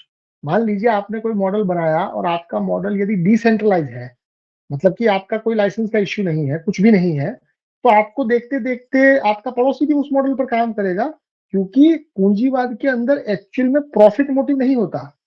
पर हुँ, अनफॉर्चुनेटली अभी दुनिया ऐसा समझ रही है कि पूंजीवाद मतलब ऐसे लोग जो कि प्रॉफिट के लिए आपका मतलब शरीर का टुकड़ा-टुकड़ा कर सकते हैं, पर हकीकत में वो उसकी नेगेटिव पब्लिसिटी है। एक्चुअल में ऐसा मॉडल हुँ, नहीं है। पूंजीवाद के अंदर क्योंकि कॉम्पिटिशन होता है, और उस कॉम्पिटिशन के कारण कोई एक एंटिटी इतनी बड़ी नहीं हो जाती कि जो आपके जीवन को प्रभावित कर दे। वो एंटिटी हुँ, आपको फैसिलिटी के तौर पर बड़ी बनती है। आपके जीवन के ऊपर कब्ज़ा करने तक की बड़ी बन ही नहीं सकती। जी, तो मतलब कि कुल मिलाकर आप जो सोच रहे हैं वो एक्चुअल में पूंजीवाद है। और पूंजीवाद का मतलब ये है कि भई जब सारी चीज़ें जो है वो किसी एक हाथ में ना चली जाए, और किसी एक हाथ में ना चले जाने के लिए चेक्स एंड बैलेंसेस होता है। किसी एक हाथ में ना चली जाने के लिए सारी चीज़ें व्यक्तिगत स्वतंत्रता पर छोड़नी चाहिए, और व्यक्तिगत पर स्वतंत्रता पर छोड़ने का मॉडल को ही गाँव कहते हैं। गाँव का मतलब क्या है? गाँव का मतलब व्यक्तिगत स्वतंत्रता है। और व्यक्तिगत हुँ, स्वतंत्रता को पाने के लिए आपको सबको एक करने की कभी ज़रूरत ना थी, ना होगी। हुँ, अभी जो दुनिया में जो कुछ काम कर भी रहे हैं लोग, उनको भी शायद ये चीज़ समझने में थोड़ा समय लगेगा कि भई हुँ, व्यक्तिगत स्वतंत्रता जो है, उसकी ज़रूरत है। सामाजिक स्वतंत्रता जो है, उसके नाम पर व्यक्ति का दमन करने से आदमी को बचना चाहिए, और अभी तो पूरी दुनिया में वही चल रहा है। तो हमारा हुँ, मॉडल जो है, वो पूरा दुनिया के मॉडल के ऑपोज़िट है, पर नेचर के एकदम साथ-साथ है। और नेचर के हाँ। साथ जो चीज होती है वो समझने में आज के माहौल में थोड़ा समय लगता है, पर उस चीज में खुशी है, उस चीज में अपनापन है, उस चीज में मजा है। ना ना ये तो है। और मैं ये बात भी बोलना चाहूंगा कि गहराई में जो जाने का मौका मिलता है ना आपसे जी। बात करके, और इसमें जो सीवर हमने यूज किया है उसका, हम्म। तो इसमें ना गहराई में जाने की जो मेरी जो वो थी ना, मतलब मैं चाहता था कि ये मेरे अंदर हो कि मैं कोई भी चीज हो ना उसको गहराई में जाके बिल्कुल लास्ट में उससे ऊपर कुछ ना हो, वहां तक चीजों को समझूं। तो जी जी। उसमें इसने बहुत ज्यादा बेनिफिट दिया है मेरे को कि अब मेरी सोच जो है और खुली है, मैं चीजों को और गहराई में जाके देखने लगा हूँ कि भी। और हम्म। इसको मैं हर एक चीज को एनर्जी के नियम से जो मैं रिलेट कर रहा हूँ ना, वहां जाके सारी चीजें क्लियर हो जा रही है मेरी। तो जी ये जी अच्छा जी। है मेरे लिए, बहुत अच्छा लगा। मतलब कि कुल मिलाकर यदि आपने ऐसे बिंदु को छू लिया है जो बिंदु कभी बदलता ही नहीं है, तो अब उसके ऊपर आप पैटर्न कितना भी बना लीजिए, वो सब चलेगा। कुल मिलाकर ये कोर्स में, या मैं जब भी किसी से मिलता हूँ, बात करता हूँ, कुछ भी करता हूँ, तो मेरा मकसद यही रहता है कि सामने वाले व्यक्ति को मैं कुछ ऐसा बता पाऊं जो वो जीवन में, भले 10 साल के बाद उसको पता चले, पर 10 साल के बाद उसको पता चलेगा कि ये साला कुछ तो ऐसा चीज था जो कि सदियों से नहीं बदला है। मैंने उसको छोड़ के ये किस फालतू चीज में मैंने अपना समय बर्बाद किया। कम से कम व्यक्ति के अंदर इस लेवल का सोच डेवलप हो, तो वो अपनी जो भी मुश्किलें रही है उस मुश्किल को वो समझ भी सकता है, उससे ऊपर भी उठ सकता है, और उसका दृष्टि जो है वो व्यापक बनेगा। हो सकता है कि उसका स्कोप जो है वो थोड़ा कम हो जाए, पर उसकी दृष्टि बहुत व्यापक हो जाएगी। तब उसको ये पता चलेगा कि भाई हम यहाँ लिमिटेड पीरियड के लिए आए हैं, लिमिटेड पीरियड के बाद हमको जाना ही है। पर ये पूरी की पूरी यात्रा जो है वो आनंददायी भी होगी, और आपको ये भी पता चलेगा कि हम अकेले नहीं है, हमारे पीछे भी बहुत सारे लोग हैं जिनके लिए हमको कुछ बचा के जाना है। और सबसे एक ही चीज बचाई जा सकती है, वो डीएनए है। और घूम फिर के मैं उसी बात पर इसलिए आ रहा हूँ क्योंकि ये पूरा का पूरा प्रोसेस आपके डीएनए, मतलब कि आपके मूल को बचाने का है। क्योंकि वो मूल जो है उसके पास सारी इंफॉर्मेशन, सारा डेटा, सारा ज्ञान सभी मौजूद है। आपको ज्ञान के लिए भटकने की जरूरत नहीं है, केवल एक बार ठहर के बैठने की जरूरत है, और उसी प्रयास में हम लगे हुए हैं। जी जी बिल्कुल। राजेंद्र जी, आप तो शॉपिंग में हैं, आरके जी आप सो चुके होंगे। चलिए तो फिर शुभ रात्रि, कल का आखिरी दिन है, कल आखिरी दिन मिलेंगे, फिर आगे देखेंगे जिस मॉडल पर आप आगे जाएंगे, बड़ा मजा आएगा। चलिए जी शुभ रात्रि शुभ सर। रात्रि। हेलो। हेलो। बोलिए। हाँ विष्णु, मेरे को आपसे बात करनी थी एक बार। आप बोलिए बोलिए। मैंने ना आपका एक वो देखा था कंचन कामनी ग्रुप में, इसमें आपने वो डाल रखा था माइंडफुलनेस करके कुछ। हाँ। हाँ क्या कुछ है उसका, एक बार मेरे को डिस्क्रिप्शन बताओगे? अरे कुछ नहीं। वो मैंने कहीं से उठा के कॉपी पेस्ट कर दिया। अच्छा अच्छा अच्छा। तो मतलब तो उसके पीछे का कारण क्या था कॉपी पेस्ट करने का ऐसे? उसमें क्या लिखा हुआ था, उसमें लिखा था जो इसमें अपना नाम दर्ज करेगा उसको माइंडफुलनेस फीस मिलेगी। तो ऐसा हाँ कुछ हाँ। नहीं है, वो सिर्फ फालतू का बकवास है। अच्छा अच्छा। और कुछ ठीक। नहीं। जो अपना नाम लिखने से उसको शांति थोड़ी ना मिलती है। मैं सोचा कोई ऐसा प्रोग्राम चला रखा है या ऐसा कोई ग्रुप बनेगा अलग से जहाँ पे ऐसी चीजें होंगी। पर आप तो सिर्फ मजाक कर रहे थे या टांग खींच रहे थे लोगों की, ऐसा? हाँ, मैं तो सिर्फ मजाक कर रहा था। कर ठीक ठीक ठीक है, भ्रम भ्रम में डाल रहे थे आप, है ना? हाँ। और आप चलो कहाँ से ठीक। हो भाई? मैं हरियाणा से हूँ भाई। वो आपकी आवाज भी लग रही हो इसी टाइप। हाँ जी, हाँ जी, हरियाणा से हूँ और मैं। आप और आप? गवर्नमेंट जॉब में हो आप? हाँ जी, मैं गवर्नमेंट जॉब में हूँ। किस पोस्ट पे हो? मैं एक्चुअली, मेरा जो डिपार्टमेंट है वो एनिमल हस्बेंड्री डिपार्टमेंट है। और हम्म। मैं सी ग्रुप की पोस्ट पे लगा हुआ हूँ। और मेरा काम बेसिकली ये रहता है कि जानवरों की देख रेख करना, और उनके अगर कोई जानवर बीमार है तो ट्रीट करना, इसी तरीके ये है। अच्छी जॉब है आपकी। हाँ अच्छी मतलब जॉब है, लेकिन इसको बहुत बेकार कर दिया लोगों ने, मतलब अलग से एंटीबायोटिक्स ठोक ठोक के, वैक्सीन्स लगा हाँ, लगा के, जिनकी जो जरूरत भी नहीं होती है। अभी का जानवर का यही प्रॉब्लम है। हाँ, मतलब आज से कुछ 50 साल पहले अगर देखें ना तो अच्छी जॉब थी वहां पे ना, सारा आयुर्वेद यूज होता था हमारे इसमें डिपार्टमेंट में। जब से एलोपैथी आया है, जब से वैक्सीन लगनी स्टार्ट हुई है, तब से पूरा खत्म कर दिया है डिपार्टमेंट। और और इसका आपको कहीं ना कहीं इम्पैक्ट जो है ना हमारी हमारी हेल्थ पे पड़ रहा है, क्योंकि अगर हम इंजेक्शन किसी भैंस को लगा रहे हैं मान लो, एंटीबायोटिक लगा रहे हैं, एक्स्ट्रा डोज दे रहे हैं, तो कल को उसका जब दूध निकलेगा और आप लोग पी रहे हैं, हम लोग पी रहे हैं, तो उसका जो इफेक्ट हम पे भी आ रहा है वो। वही तो आजकल जो बीमारियां हैं वो दूध से ही तो आ रही है। जी बिल्कुल बिल्कुल। बहुत ज्यादा बड़ा इम्पैक्ट है, और वैक्सीन वगैरह बहुत ज्यादा लगती हैं पशुओं में, तो जितना हो सके ना तो वैक्सीन से दूर रहना चाहिए पशुओं में भी। और अपना खुद का अगर दूध मिल रहा है तो बहुत अच्छा है, लेकिन गाँव में अगर आप रह रहे हो तो सबसे बेस्ट है ये चीजें, तो ध्यान रखना इन चीजों के बारे में। और एक बात और, आपकी आवाज बहुत अच्छी है, मतलब बहुत ही सरल, मतलब स्टेट में, और बहुत ही शुद्ध आवाज है आपकी। आपका कोई यूट्यूब चैनल है या कोई ग्रुप है? जी, सबसे पहले तो आपको बहुत बहुत शुक्रिया ये बात बोलने के लिए। देखिए, मैं ना जो काम कर रहा हूँ वो चाइल्ड साइकोलॉजी के ऊपर काम कर रहा हूँ, कि बच्चों की परवरिश एक्चुअल में होनी कैसी चाहिए। अब क्या हो रखा है कि जो माँ बाप हैं, जो सोसाइटी है ना, उनको पता ही नहीं कि परवरिश करनी कैसे है। अब उनको जैसी परवरिश मिल रही है ना, वो आगे फर्दर उनको बच्चों को दे रहे हैं। अब इससे बच्चा क्या कर रहा है, बच्चा गुलामी की तरफ जा रहा है। बच्चे को ये लग रहा है भाई, जब मेरे को सरकारी नौकरी मिल रही है ना, सबसे मेरे लिए बस वो है। अब गोल बच्चे का सरकारी नौकरी बन गया। उसके अलावा बच्चा कुछ नहीं करता, ना अपनी खुद की एबिलिटी पे काम कर रहा है, ना रिलेशनशिप्स पे काम कर रहा है, ना अपनी हेल्थ पे काम कर रहा है। उसका अल्टीमेट गोल सिर्फ एक बना के रख दिया, भाई आपको नौकरी लगना है, नौकरी लगना है। अब इतना सारा टैलेंट होता है बच्चों में, वो सारा पोटेंशियल मार दिया माँ बाप ने, सोसाइटी ने, स्कूल्स ने। उनको ना एक दौड़ में भगा दिया कि भाई एक क्लास में 60 बच्चे हैं, 60 के 60 बच्चों को एक बुक दे दी जाती है, उसका रट्टा लगा लो। अब जो जल्दी रट्टा लगा लेगा ना उस किताब का, वो सबसे ज्यादा इंटेलिजेंट हो जाता है। अब कोई बच्चा है यार, उसका इंटरेस्ट नहीं है पढ़ने में, उसका इंटरेस्ट पेंटिंग में है मान लो, वो रट्टा नहीं लगा पाएगा किताब का, तो उसको रद्दी बोल दिया जाता है कि भाई तुम इंटेलिजेंट नहीं हो। लेकिन उसकी अगर एबिलिटी देखोगे ना, तो पेंटिंग में वो सबसे बेस्ट है। लेकिन काम किसके ऊपर हो रहा है? सिर्फ किताब के ऊपर। जॉब दिलानी है उसको, तो उसकी जितनी भी एबिलिटी है ना, वो मार दी जाती है बच्चे की। तो मैं उसके ऊपर काम कर रहा हूँ कि बच्चे की एबिलिटी को कैसे निखार सकते हैं। और ये मेरे लिए इसलिए ज़रूरी है क्योंकि बच्चे जो होते हैं ना, वो हमारा भविष्य होते हैं। हम बच्चे अगर ठीक हो गए, तुम ये बात तो मान रहे होगे ना कि बच्चे आज अगर मैं उनको ठीक कर पाया, तो आने वाले 10 साल में कुछ ऐसी बच्चे पैदा होंगे या ऐसे बच्चे बन के निकलेंगे, जो नौकरी के पीछे नहीं भागेंगे, अपनी खुद की एबिलिटी के पीछे भागेंगे। यानी अंदर से जो उनको गॉड गिफ्ट मिला हुआ है।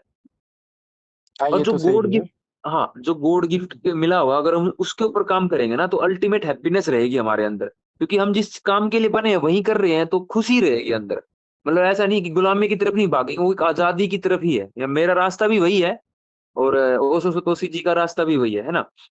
तो ये इस तरीके से समझ सकते हैं कि केंद्र में एक अणु रहता है और परिधि में बहुत सारे अणु हैं। तो केंद्र में तो आजादी ही है, और मेरा काम भी एक ये मान सकते हो कि आजादी की तरफ ही ले जाना है, और वो बचपन से ही स्टार्ट करना है। तो उसके लिए मैंने एक यूट्यूब चैनल बना रखा है भाई, विष्णु जी। उसका नाम है इनेट सेल्फ करके। वहाँ अभी मेरा स्टार्टिंग जो फेज है ना, वो यही है कि मैं वीडियोस डालना स्टार्ट कर रहा हूँ। आने वाले फ्यूचर में मेरे भी बहुत सारे प्लान है, मैंने अपना खुद का मॉडल बना रखा है, और वो आते रहेंगे। लेकिन अभी मैंने स्टार्ट किया, सिर्फ 1 महीना हुआ है यूट्यूब चैनल को। आप लोग उसको जरूर देखना। आप उसको सर्च करना इनेट सेल्फ को, और आप बिल्कुल देखना उस चीज। हम्म। हाँ, तो मेरा तो यही है, बस मैं इसी के ऊपर काम करना चाहता हूँ। और अगर आप मेरे को कुछ ऐसी राय देना चाहते हो इस फील्ड में, तो जरूर दीजिएगा। ठीक है। आपका हाँ, ये सब स्मॉल है?